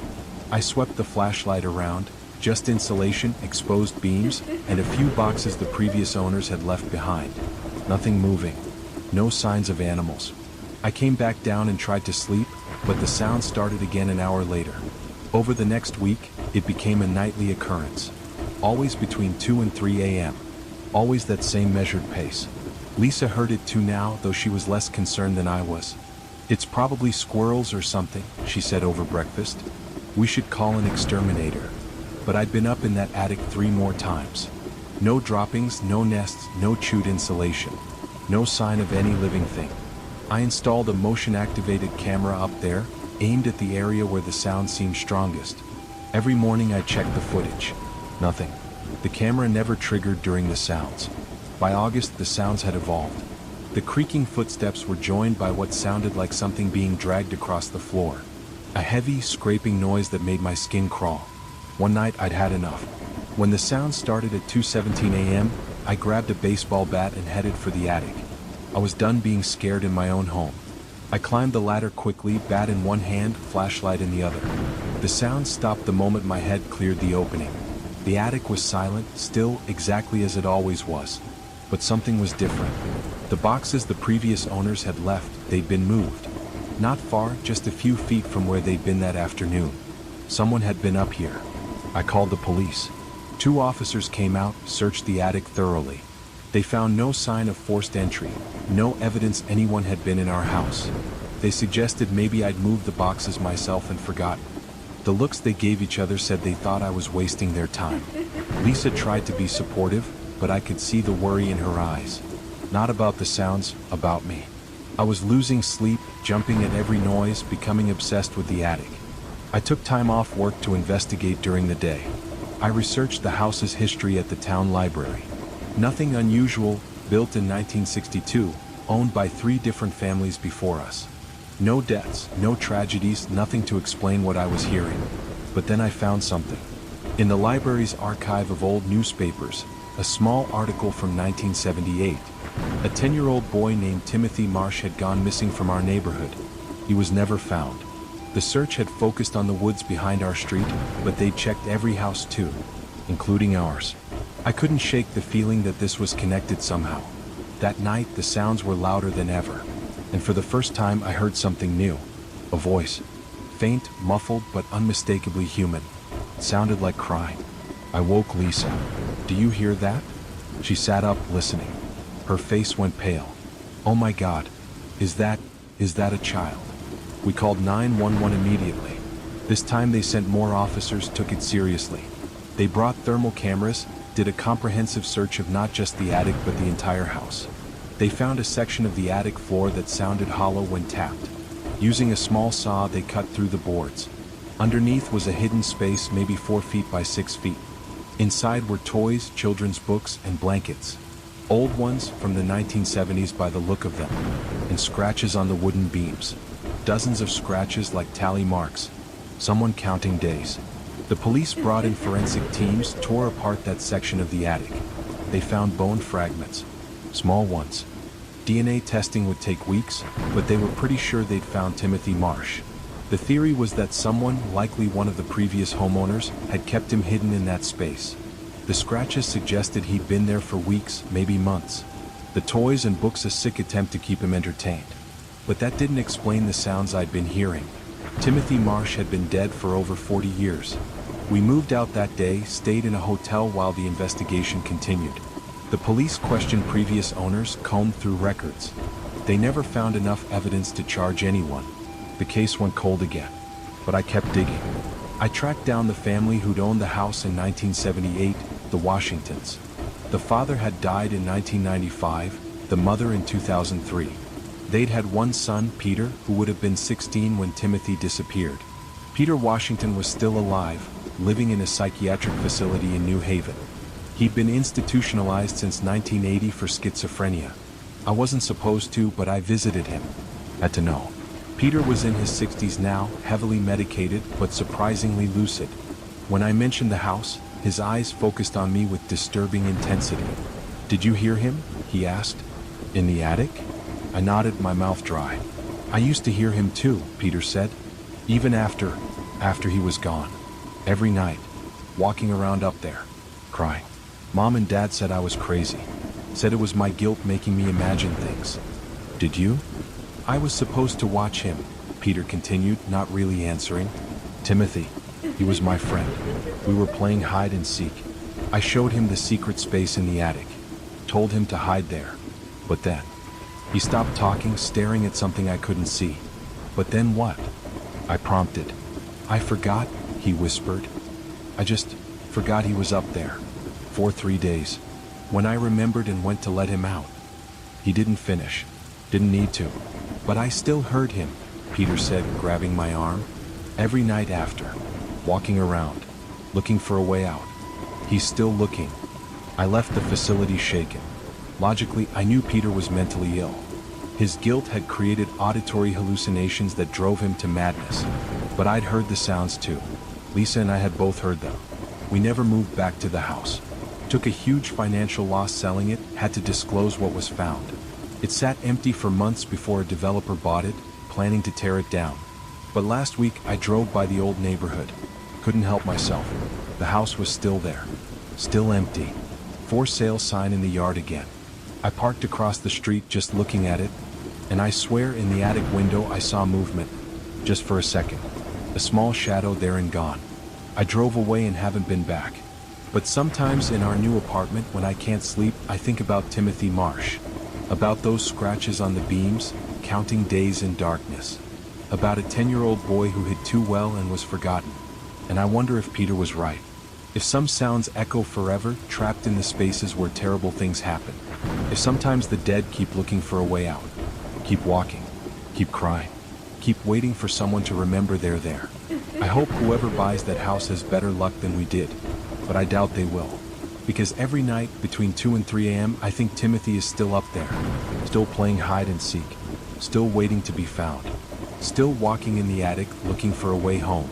The night shift at Mercy General. I'd been working as a nurse at Mercy General Hospital for 3 years when they assigned me to the old wing. Nobody wanted to work there, especially the night shifts. The building was from the 1920s, scheduled for demolition next year. Most of it was closed off, but they still used the 3rd floor for long-term patients. My name is Monica, and I need to tell you about room 313. It was October 2023 when I started my rotation there. The head nurse, Patricia, gave me the tour on my first night. The hallway was dimly lit. Half the fluorescents were dead and nobody bothered replacing them since the building would be torn down soon. We have 12 patients up here, Patricia explained as we walked. Most are comatose or minimally conscious. Very quiet ward. She showed me the med room, the break area, the supply closets. Normal stuff, just older and more run down than the main hospital. Then we passed room 313. Patricia walked right by it without comment, but I noticed the door was different. Heavier looking with extra locks. What's in 313? I asked. Patricia stopped, turned back to look at the door. That room's empty. Has been for years. Then why all the locks? She hesitated before answering. There was an incident. Back in the 80s. Patient? Well, it doesn't matter. The room's been sealed since then. We don't use it. Something in her tone told me not to push further. But I couldn't help noticing that unlike the other empty rooms I'd seen, 313 had a chart holder next to the door, with a chart in it. My first few nights were uneventful. The patients were exactly as Patricia described, most unconscious, a few who'd occasionally open their eyes but showed no real awareness. I did my rounds, administered medications, updated charts. It was quiet, lonely work. The only other staff were 2 CNAs who alternated nights, and they mostly stayed at the nurses' station watching their phones. It was my 5th night when I first heard it. I was checking on Mr. Chin in room 310 when I heard what sounded like a call button. That electronic beep beep beep that meant a patient needed help. I checked my pager, nothing. Went to the nurses' station to check the board. All quiet, but I could still hear it, faint but insistent. I followed the sound down the hallway. It was coming from room 313. I stood outside the door listening. Definitely a call button coming from inside the sealed room. Maybe old wiring acting up? Electronic glitch? I was about to walk away when I heard something else. Breathing. Slow, labored breathing like through a ventilator. Coming from inside room 313. I ran back to the nurse's station and called Patricia at home. The call button in 313 is going off, I said. Long silence on her end. That's impossible, she finally said. There's no power to that room. No equipment. Nothing. I can hear it. And breathing. Monica, listen to me. Do not open that door. Do not even touch it. I'll be there in 20 minutes. But she didn't need to tell me. Every instinct I had said to stay away from that room. Patricia arrived looking haggard, like she'd thrown on her scrubs over pajamas. She went straight to room 313, listened at the door. The sounds had stopped. Come with me, she said. She led me to a storage room I hadn't seen before, pulled out a box of old files.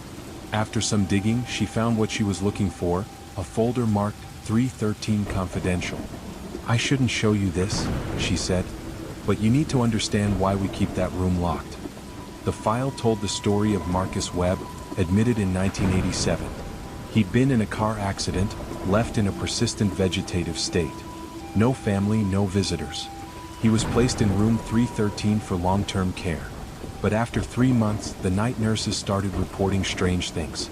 Webb's eyes would follow them around the room, despite doctors insisting he had no conscious awareness. They'd find him in different positions than they'd left him. Small things at first. Then one night, a nurse went to check on him and found his bed empty. They searched the entire hospital. Found him 3 floors down in the morgue, lying on an empty table. Still comatose, still on his ventilator, but somehow he'd gotten there. No one could explain it. They moved him back, increased security, but it kept happening. He'd appear in other patients' rooms, in storage closets, in the cafeteria. Always unconscious, always needing his ventilator, but moving through the hospital like a ghost. The final incident was the worst. A nurse found him in the pediatric ward, standing over a child's bed. Standing.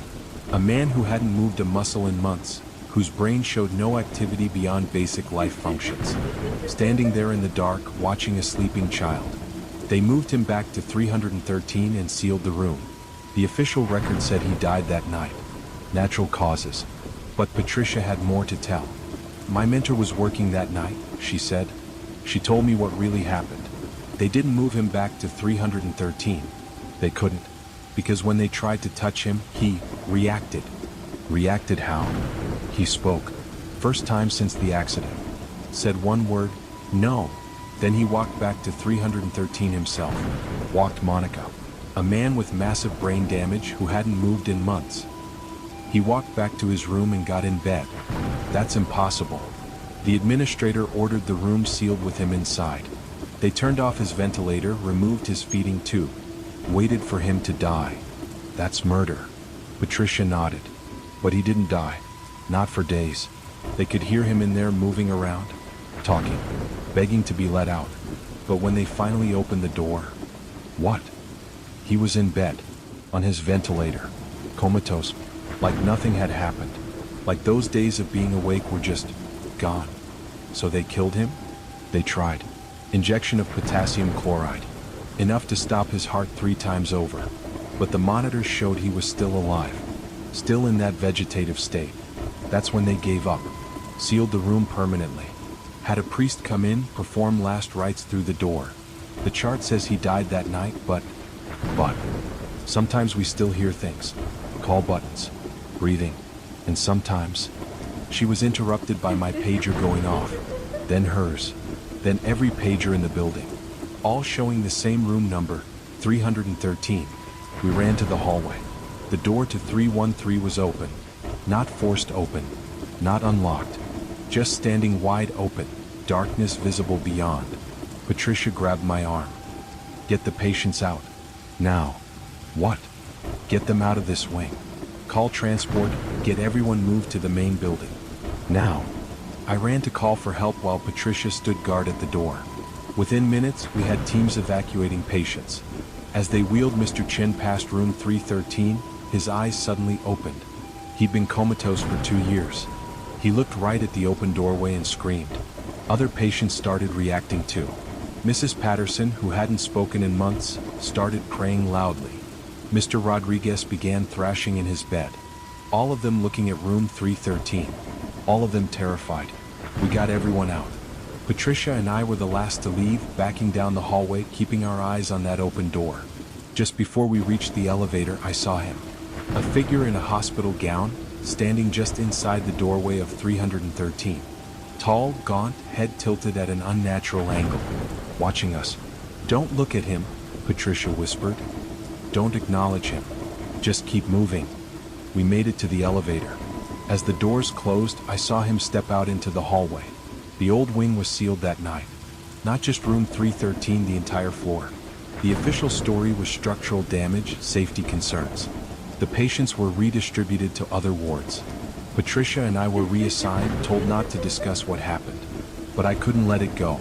I did research on Marcus Webb. Found out he'd been a neurosurgeon before his accident. Specialized in consciousness studies, the nature of awareness.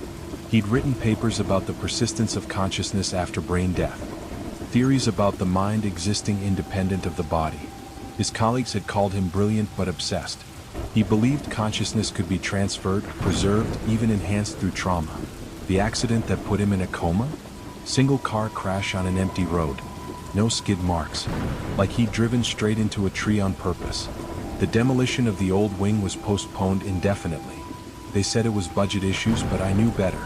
Sometimes I drive by at night, look up at the 3rd floor. The windows are all dark except one.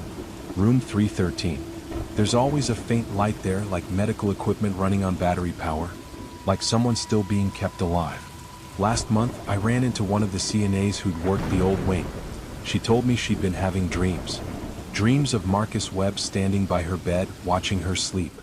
She wasn't the only one. Other staff who'd worked that floor reported the same dreams. Always him, always watching, always in that hospital gown. I have them too. Sometimes he speaks in the dreams. Tells me about the nature of consciousness. How the body is just a vessel. How death is just a transition. How he's been waiting so patiently to show us what he's learned. The hospital administration denies everything. Says there was never a patient named Marcus Webb. Says room 313 was always empty. But I kept a copy of his file. And late at night, when I can't sleep, I read his notes about consciousness surviving trauma. About the mind breaking free from the constraints of the body. About how sometimes, if the will is strong enough, death is just another room you can walk out of. The old wing is still standing. Still empty. Still sealed. But sometimes, maintenance workers report finding fresh footprints in the dust. Sometimes security cameras pick up movement on the third floor. Sometimes phones in the main hospital ring in the middle of the night.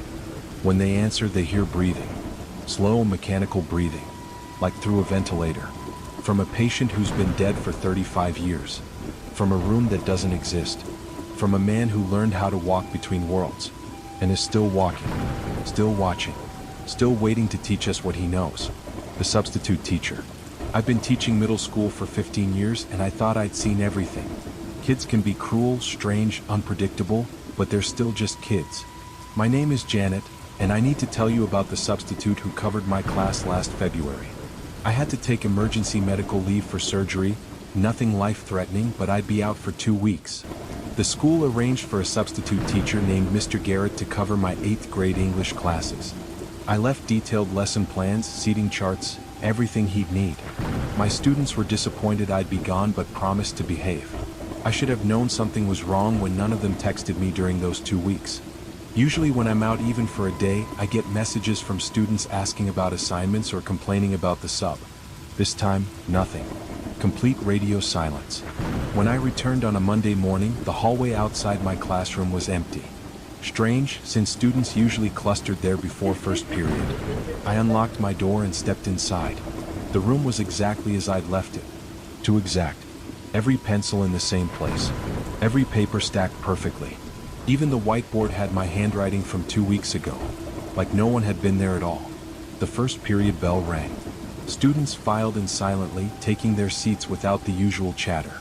They looked different. Thinner maybe. Paler. Dark circles under their eyes like they hadn't slept. "Good morning, everyone," I said, trying to inject enthusiasm into my voice. "I missed you all. How was everything with Mr. Garrett?" 28 faces turned to look at me in perfect unison. No one smiled. No one spoke. "Was he nice?" I prompted.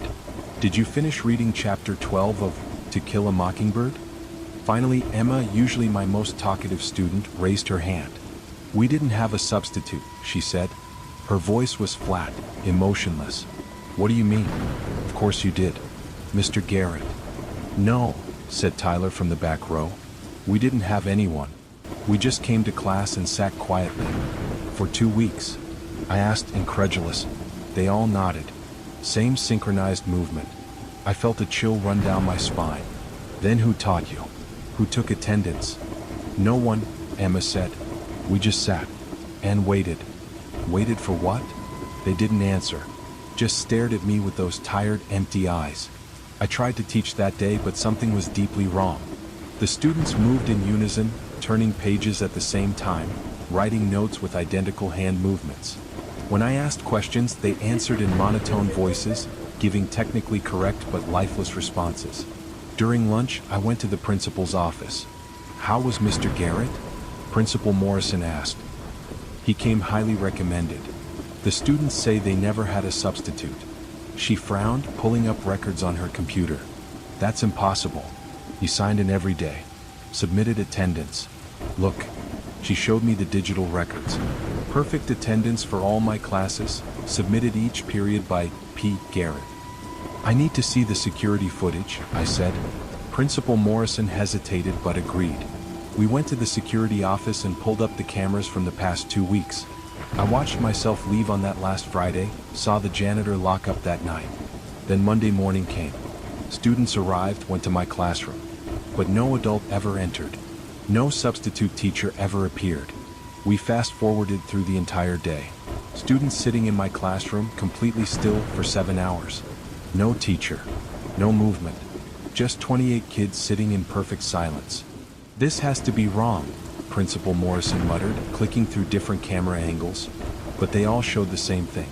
Every day for 2 weeks, my students had sat in empty classrooms. No talking, no phones, no disruption. Just sitting. "Why didn't anyone notice?" I asked. "Other teachers, administrators?" I don't know," she said. "I remember seeing Mr. Garrett, talking to him in the halls." "Then where is he on the cameras?" She couldn't answer. I went back to my classroom for afternoon periods. Same behavior from all my classes. Students moving in sync, speaking in monotones. After school I kept Emma behind. She was my brightest student, the one I trusted most. Emma, please, tell me what really happened. She looked at me with those hollow eyes.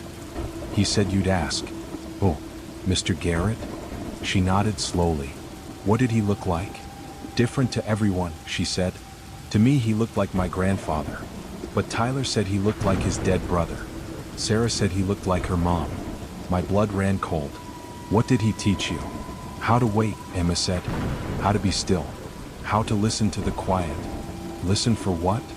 For when he comes back. She gathered her things and left before I could ask more. That night I couldn't sleep. I kept thinking about my students sitting in silence for 2 weeks. About a substitute teacher who appeared different to everyone. Who existed in memories but not on cameras. The next day was worse. Students weren't just synchronized anymore, they were starting to speak in unison. Answering questions together, same words, same tone. And they were cold to the touch. I tested it by handing back papers, letting my fingers brush their hands. Like touching ice. I started researching, looking for any record of P. Garrett in the substitute teacher database. Nothing. No employment records, no background check, no contact information. According to official records, he didn't exist. But the attendance records remained. The digital signatures. The memory of him in Principal Morrison's mind. By Thursday, students in other classes were starting to act strange too. The synchronized movement was spreading. Teachers reported students staring at nothing, responding in monotone voices. All students who shared classes with mine.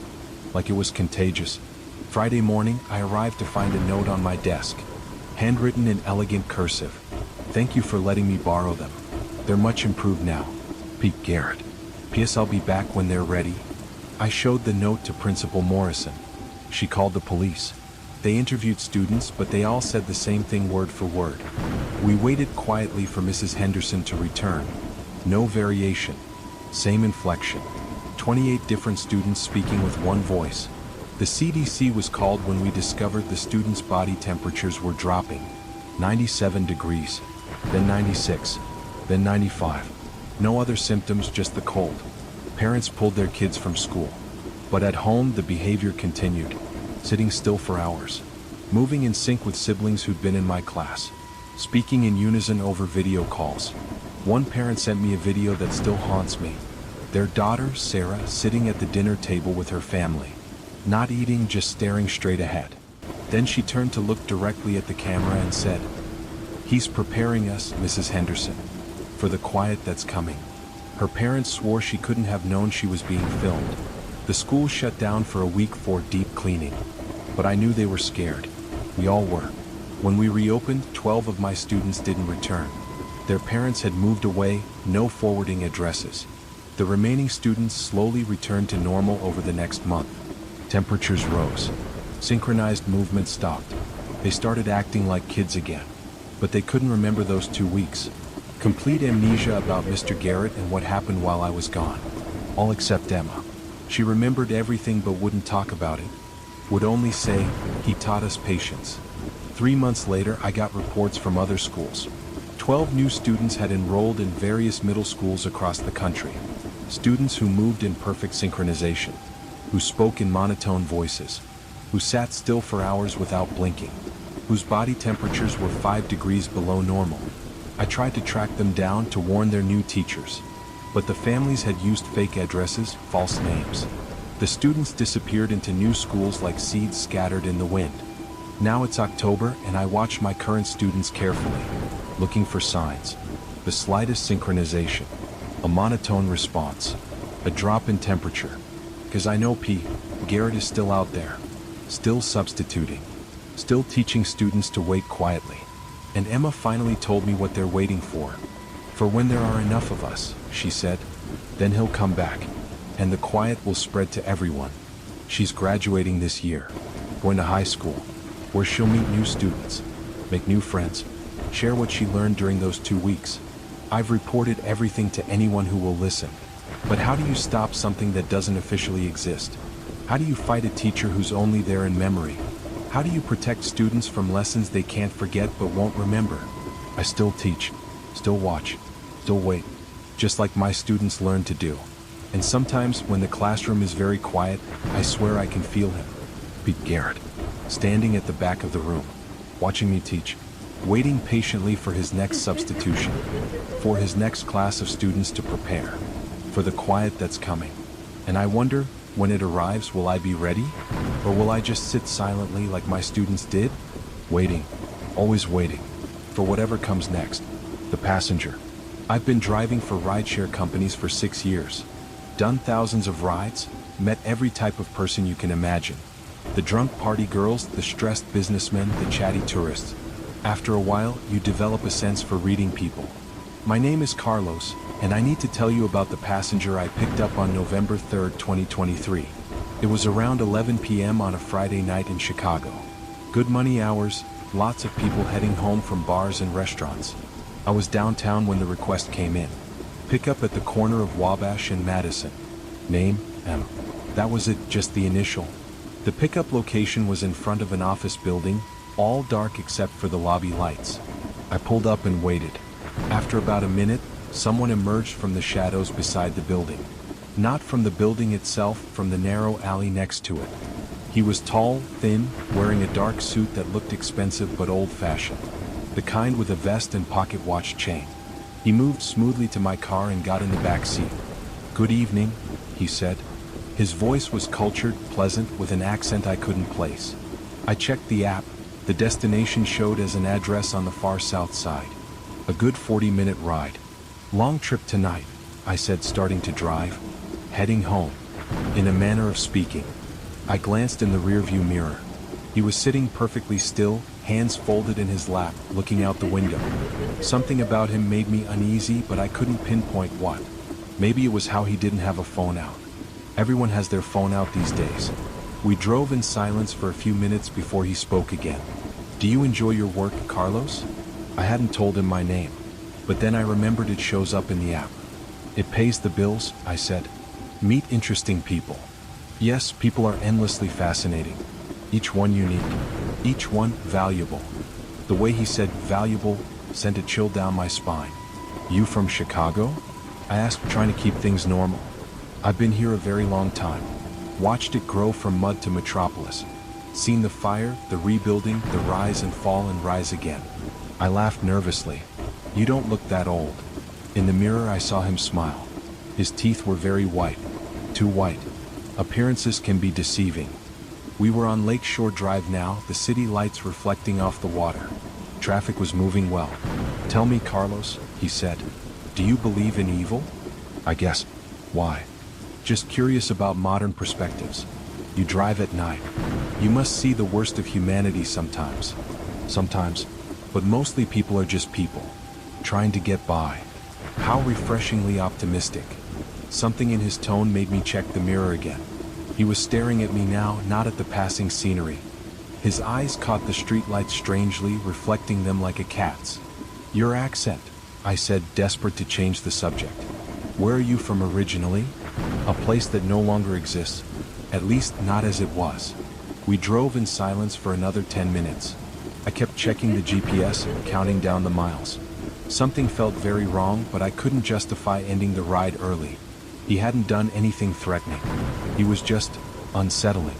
"Carlos," he said suddenly, "have you ever wondered what happens to the missing?" "The missing?" "People who vanish. Here one day, gone the next. No trace, no explanation. Chicago has so many. Every city does. I try not to think about it. Wise. But they go somewhere, you know. They don't just cease to exist." My hands were sweating on the steering wheel. "Look, man, I don't know what." "Turn left at the next light." I checked the GPS. That's not the way to your destination. The address I gave was merely a suggestion. "Turn left, please." Every instinct told me not to, but something in his voice compelled me. I turned left. "Where are we going?" I asked. "Somewhere private. For our transaction." "Transaction?" "Look, the fare is handled through the app." "I'm not talking about money, Carlos." I slammed on the brakes. "Get out." "I'm afraid I can't do that." "Not yet. Keep driving, please." I reached for my phone to call 911. It was dead. Not powered off, dead. Screen black, completely unresponsive. "Technology is so fragile," he said. "So easily disrupted. Now drive." I drove. What else could I do? He directed me through increasingly empty streets, industrial areas I'd never been to despite years of driving. Finally, we arrived at an abandoned warehouse. Park here. I'm not getting out of this car, I said. You don't have to. I just need you to understand something. He leaned forward. I could smell him now, not unpleasant but strange. Like old books and copper and something else. Something organic. Every night, drivers like you ferry people through the darkness. Most passengers are exactly what they seem. But some of us, we're shopping. Shopping for what? Lives, Carlos. Fresh starts. New identities.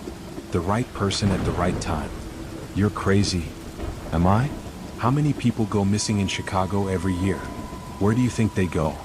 He pulled out something that looked like an old-fashioned compass, but the needle was spinning wildly. This tells me when I've found what I need. And right now, it's very interested in you. Please? You're perfect, Carlos. 32 years old. No family in the city. Few close friends. Regular patterns. If you disappeared tonight, how long before anyone really noticed? A week? 2. He was right. I lived alone. Worked nights. My family was all in Texas. What do you want? I whispered. I want to make you an offer. Your life, your identity, your body, your future, in exchange for something precious. In exchange for what? Time. I'll give you exactly 1 more year. 365 days to do whatever you wish. Say goodbye. Make amends. See the world. Whatever matters to you. At the end of that year, you simply get in your car and drive to where I tell you. And then, you become mine. And if I refuse? He smiled that too white smile again. Then you come with me now. Tonight. No goodbyes. No final year. Just gone. This is insane. You can't just check your phone. Suddenly it was working again. But the screen showed something impossible. A video of me shot from above, driving alone in my car. The timestamp was from 5 minutes ago. The back seat was empty. As far as any camera is concerned, he said, you've been alone all night. I was never here.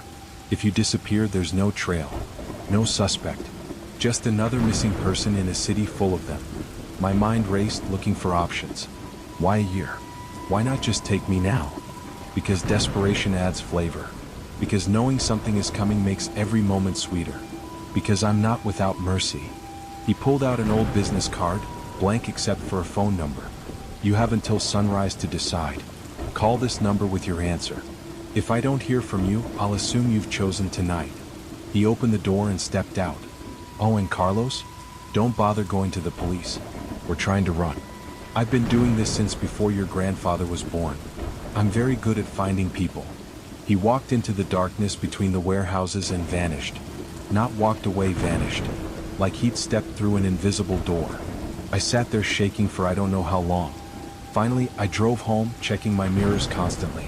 The video on my phone was gone. The number on the card was all I had to prove any of it had happened. I didn't sleep that night. I sat at my kitchen table, staring at that card, weighing my options. Die tonight or die in a year. Some choice. As the sky started to lighten, I made my decision. I called the number. It rang once. Wise choice, his voice said. Enjoy your year, Carlos. I'll be in touch with instructions when it's time. The line went dead. That was 11 months ago. I quit driving rideshare the next day. Used my savings to travel. Visited my family. Told them I loved them. Saw places I'd always dreamed of. Did things that scared me. Lived more in 11 months than I had in 32 years. But now it's October again. 1 month left. And yesterday I found a note under my windshield wiper. Same handwriting as the business card. November 3rd, 11 p.m. Corner of Wabash and Madison. Bring your car. Full circle. I've thought about running. Thought about killing myself on my own terms. But I know he'll find me. And I made a deal.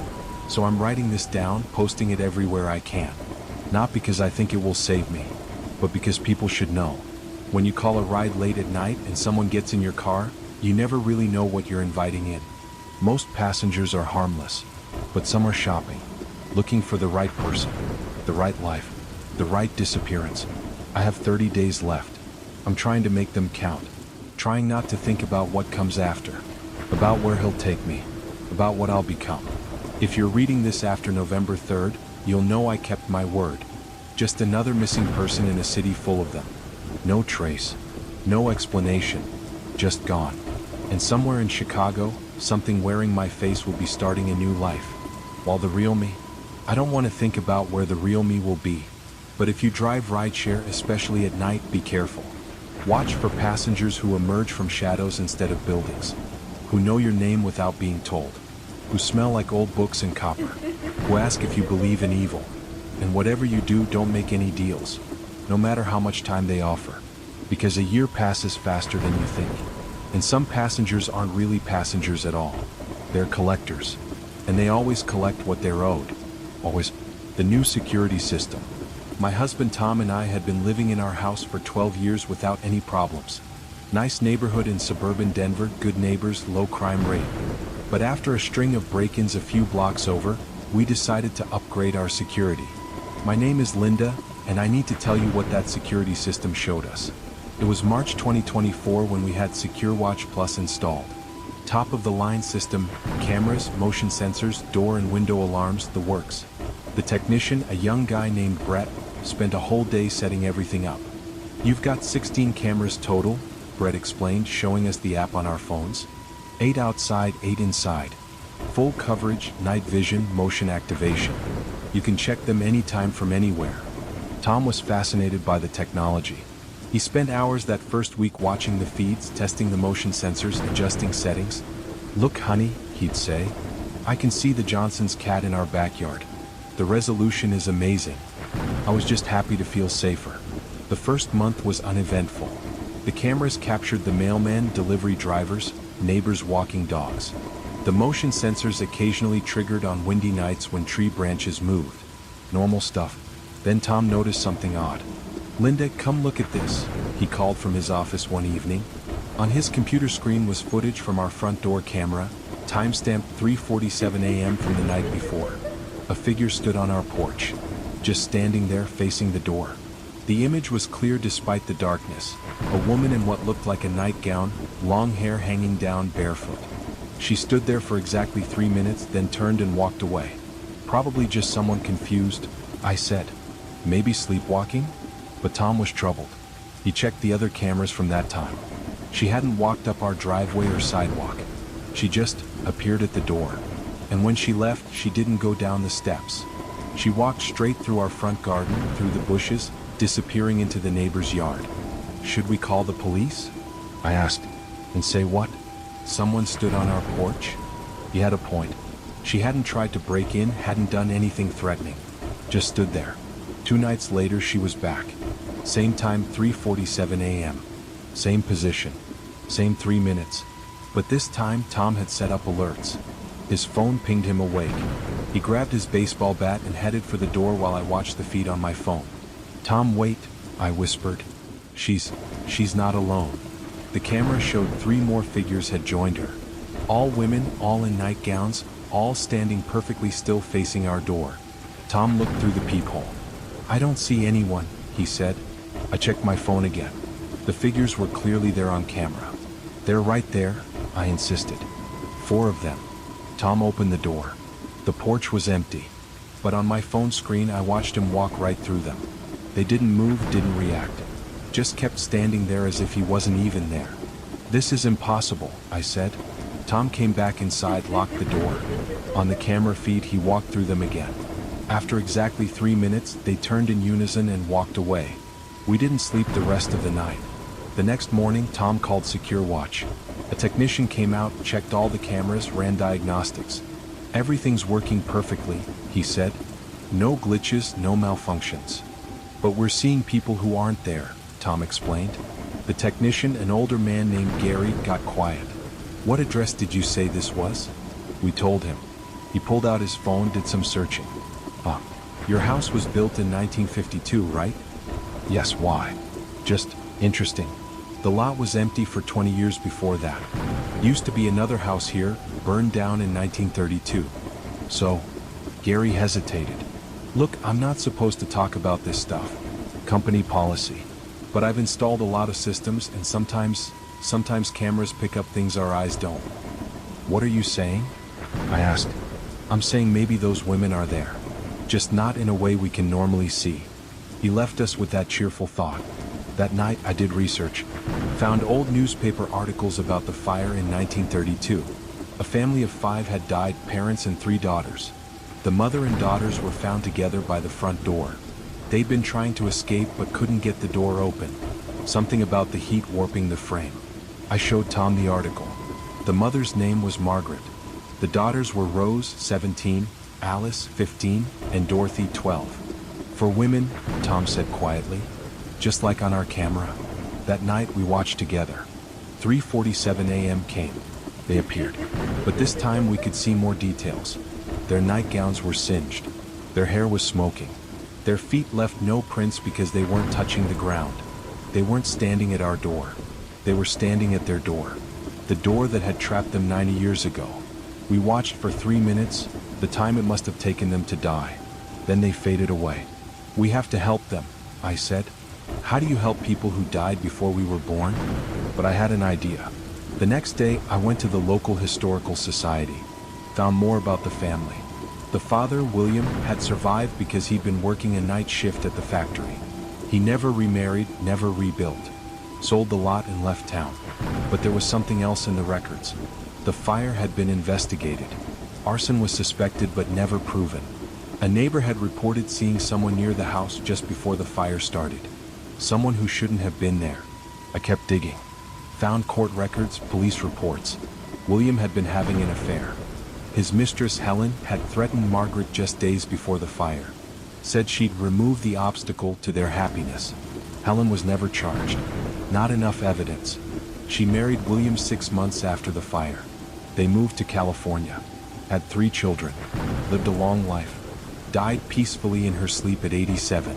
That night, I told Tom what I'd learned. They're not trying to get out, I realized. They're waiting for someone to know the truth. At 3:47 a.m., we watched them appear. This time, I walked to the front door. Tom thought I was crazy, but I had to try. I opened the door and spoke to the empty porch, knowing they were there even if I couldn't see them. I know what happened to you, I said. I know about Helen. I know it wasn't an accident. And I'm sorry. I'm so sorry no one believed you. On Tom's phone, watching the feed, he gasped. Linda, they're looking at you. For the first time in all the recordings, the figures had moved, turned their heads toward where I stood. We know the truth now, I continued. You were murdered. It was wrong. And she got away with it. But we know. Someone finally knows. Tom's voice was shaking. They're crying. I couldn't see them, but I felt something change in the air. A warmth despite the cold night. A sense of release. You can go now, I whispered. You don't have to wait anymore. On the camera feed, Tom watched as the 4 figures grew brighter. The damage from the fire faded from their forms. They looked peaceful. Margaret reached for her daughter's hands. They smiled. And then they were gone. Not just faded like before. Gone. They never came back. We still have the security system. Still check it regularly. Sometimes we see other things, shadows that don't match anything physical, lights with no source, figures that appear and disappear. Our neighborhood is old. Lots of history. Lots of stories. Lots of people who never got to finish theirs. But we don't call Secure Watch about the anomalies anymore. We know what Gary knew. Sometimes cameras see more than just the physical world. They see the echoes, the imprints left behind by trauma. The souls still waiting for justice or acknowledgement or just someone to know their story. We've become unofficial investigators now. When we see someone on our cameras who isn't there, we research. We learn their stories. We speak their names. Sometimes that's all they need. Last month, our neighbor installed a similar system. Came over, worried, showing us footage of a man in a military uniform standing in their backyard at dawn. No one there when they looked. We helped them research. Found out about Private James Murphy, killed in action in 1944. Used to live in their house. His body was never recovered. His family never got closure. We held a small memorial in their backyard. Said his name. Thanked him for his service. He hasn't appeared since. This is our life now. Living in a house with a high-tech security system that shows us the past. Being witnesses for those who had none. Giving voices to the silenced. It's strange. Sometimes scary, but it feels important, because everyone deserves to have their story told. Everyone deserves to be believed, even if it takes 90 years, even if they can only be seen through a camera lens, even if they can only stand at a door that no longer exists, waiting for someone to finally see them. We see them, we remember them, and sometimes that's enough to set them free. The night I delivered to nowhere. I'd been doing food delivery for about 6 months when it happened. DoorDash, Uber Eats, all the apps, whatever helped pay for college. I knew my city like the back of my hand, every shortcut, every neighborhood. My name is Marcus, and I need to tell you about the delivery that made me quit. It was a Thursday night in September, around 10:30 p.m. I was about to call it a night when one more order popped up. $18 for 3 miles, too good to pass up.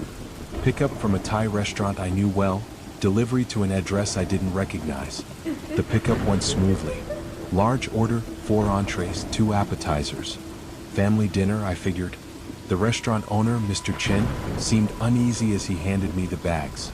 "You sure this address right?" he asked, showing me his tablet. 1447 Willow Creek Lane, I read. "Yeah, that's what my app says too." He frowned.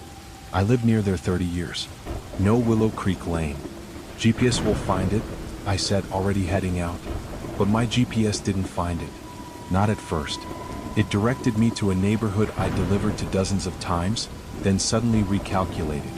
"Turn right onto Willow Creek Lane." There was no street there. Just a gap between 2 houses that I'd never noticed before. A narrow road, barely wide enough for my car, unlit and unpaved. I almost skipped the delivery. Something felt wrong. But $18 was $18, and I could see on the app that the customer had already tipped $10. I turned onto the narrow road. My headlights struggled against the darkness. No street lights, no house lights, just my beams cutting through black. The road wound through thick trees I didn't know existed in this part of town. After about a minute, the GPS announced, "You have arrived." I stopped the car and looked around. Nothing. No house, no mailbox, no sign of civilization. Just trees and darkness. I checked the app again. The customer's note said, "Green door. Porch light will be on." I grabbed my flashlight and got out, wondering if maybe the house was set back from the road. That's when I saw it. About 50 feet into the trees, a faint glow. A porch light. I grabbed the food and walked toward it, my flashlight beam shaking slightly. As I got closer, I could make out a house. Old, wooden, painted dark green that was almost black in the darkness. The porch light was one of those ancient yellow bulbs that barely put out any light. The front door was green just like the note said. I climbed the creaking porch steps and knocked. Waited. Knocked again. "Hello? DoorDash delivery." The door opened just a crack. I couldn't see who was behind it. "Just leave it on the porch," a voice said. Raspy, neither male nor female. "Sure thing," I said, setting the bags down. "Wait," the voice said. "Come inside for a moment. I need to check the order." Every instinct I had screamed no. "I'm sorry, I can't do that. Company policy. Please, just for a moment.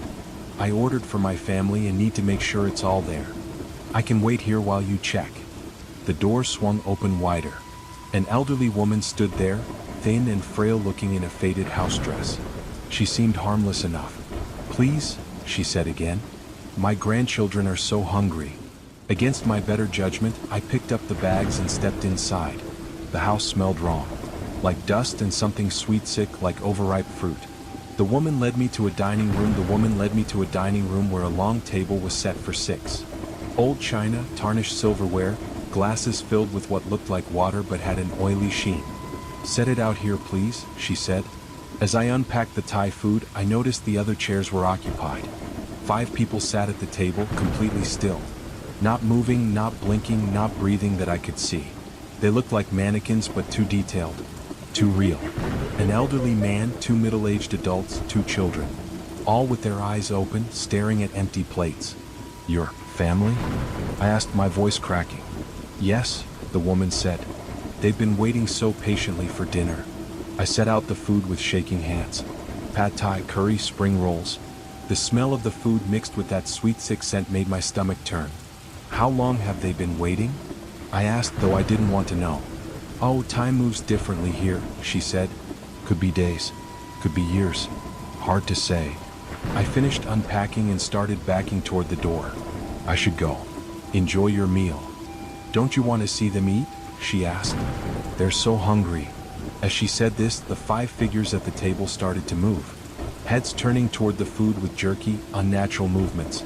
The children's mouths opened too wide. The man's jaw unhinged like a snake's. I ran, burst through the front door, leaped off the porch, and sprinted to my car. Behind me, I heard the woman calling, "Come back. They want to thank you."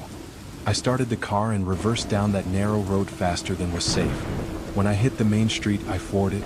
I didn't stop until I was home. I looked at my delivery app. The order was marked complete. $18 had been added to my account. But when I checked the delivery history, the address had changed.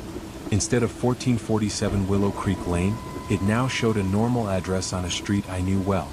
I drove back the next day in daylight, found the spot where I'd turned onto that narrow road. There was no gap between the houses, no road, no sign that anything had ever been there. I asked neighbors if they'd heard of Willow Creek Lane. They all said no. Some had lived there for decades. I quit delivery driving that day. Got a job at a campus bookstore instead. But sometimes I dream about that house.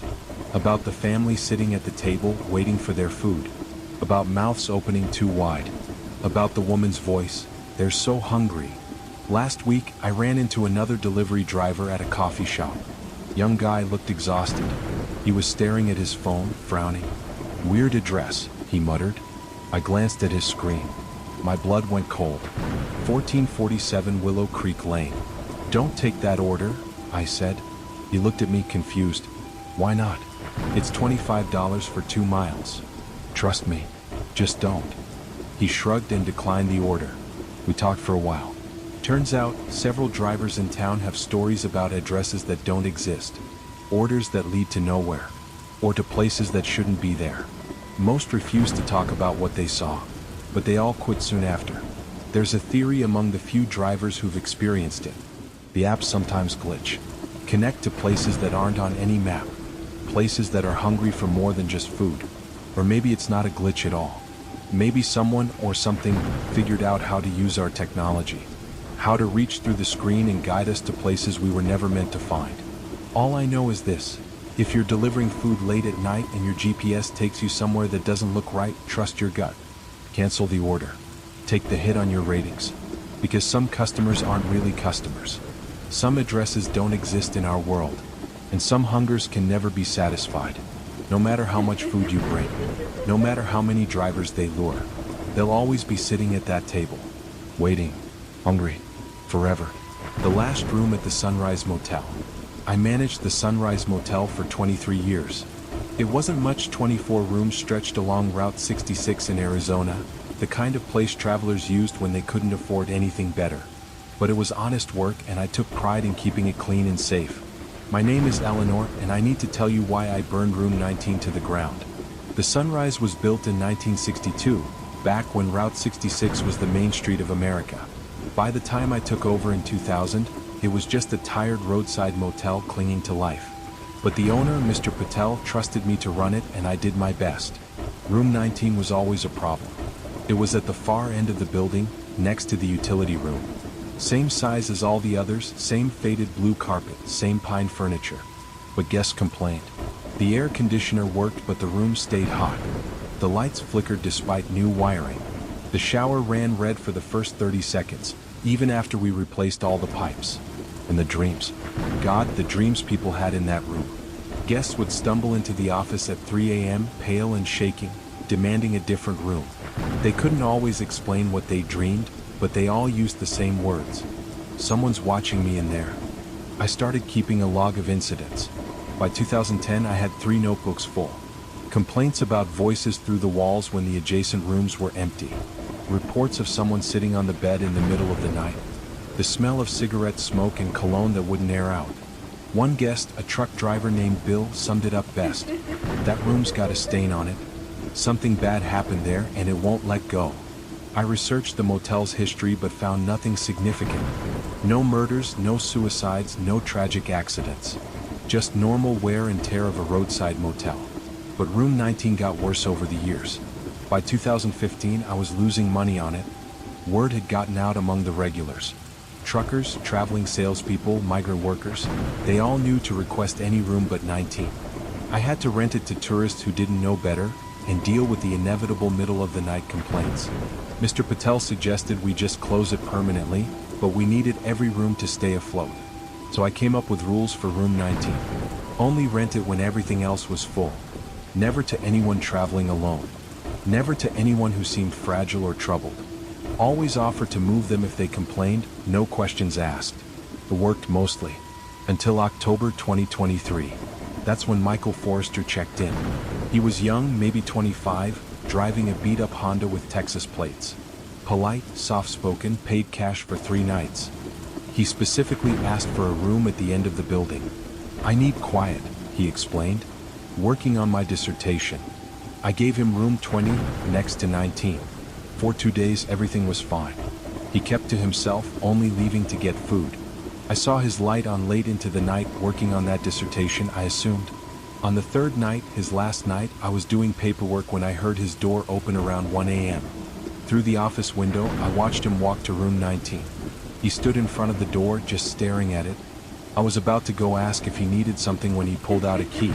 Not a key card, we'd upgraded to those in 2018. An old metal key, the kind we'd used 20 years ago. He unlocked room 19 and went inside. I sat frozen for a moment, then grabbed the master key card and hurried down there. The door was locked again. I knocked. Mr. Forrester? You can't be in there. That room's not available. No answer. I used my MasterCard. The room was empty. Not just empty of people, empty of everything. The bed, dresser, TV, even the carpet, all gone. Just bare concrete floor and walls. And written on the far wall in what looked like fresh paint. I'm home. I backed out, slammed the door, and ran to call 911. But when the police arrived and we opened room 19, it was normal again. All the furniture in place. No writing on the wall. No sign of Michael Forrester. His car was gone from the parking lot. His room had been cleaned out. According to the registration, no one named Michael Forrester had ever checked in. The police thought I was having a breakdown. Stress of running an old motel. Seeing things. They suggested I get some rest. But I knew what I'd seen. And I knew I had to find out who Michael Forrester really was. I spent weeks researching, digging through old records, newspaper archives, anything I could find. Finally, I found him. Not Michael Forrester. Marcus Ford.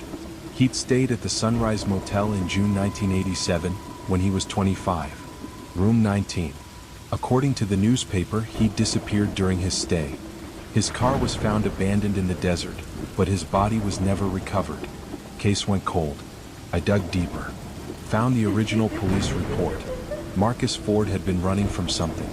He'd embezzled money from his employer in Texas, fled west. The motel was his last known location. But there was more.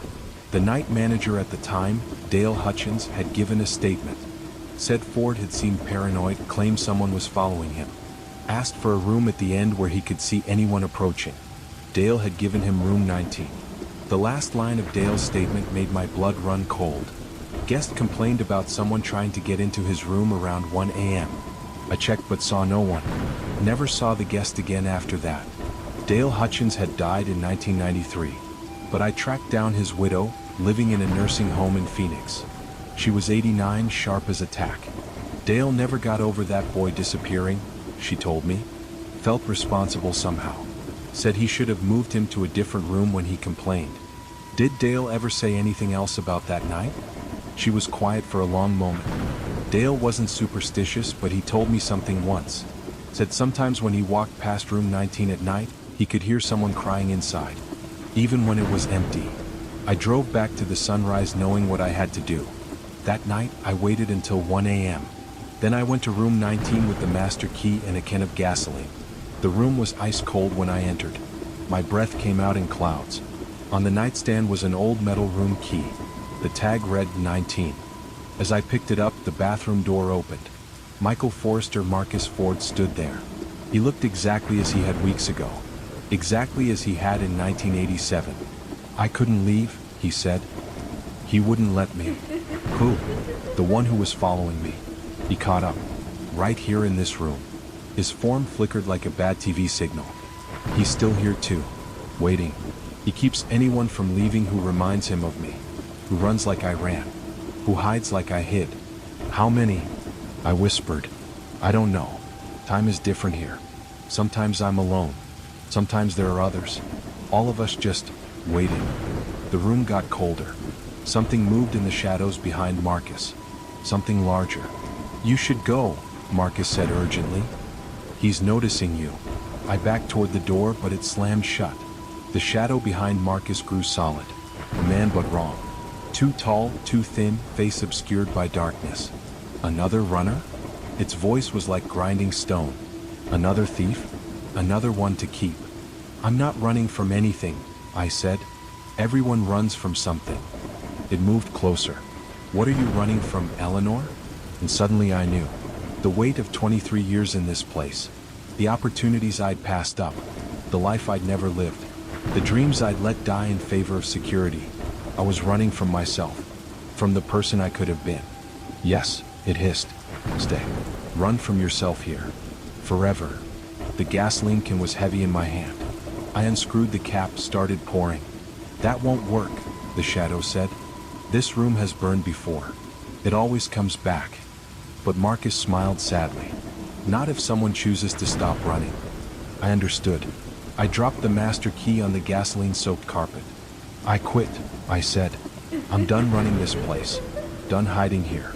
Done being afraid. The shadow shrieked. Marcus nodded gratefully. I lit the match. The fire took quickly, but I stayed until I was sure it would spread. The shadow writhed in the flames, growing smaller, weaker. Other figures appeared, translucent people from different eras, all watching the fire with relief. All the runners who'd been trapped.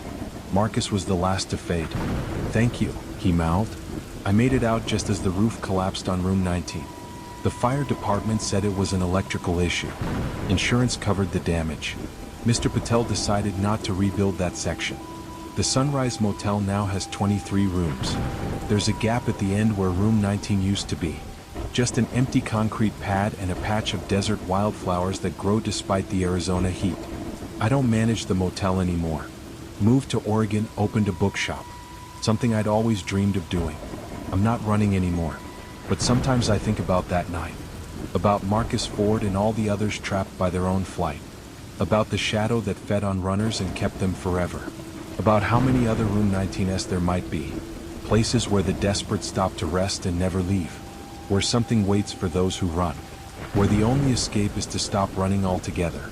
The Sunrise Motel still operates. The new manager is young, enthusiastic. She doesn't know the history. Doesn't know why there's no room 19. I hope she never finds out. Because some rooms should stay empty. Some doors should stay closed. And some places should burn rather than keep collecting the souls of those who run. The wildflowers grow thicker every year on that empty pad. I like to think that's Marcus and the others, finally free, finally at peace. Finally home.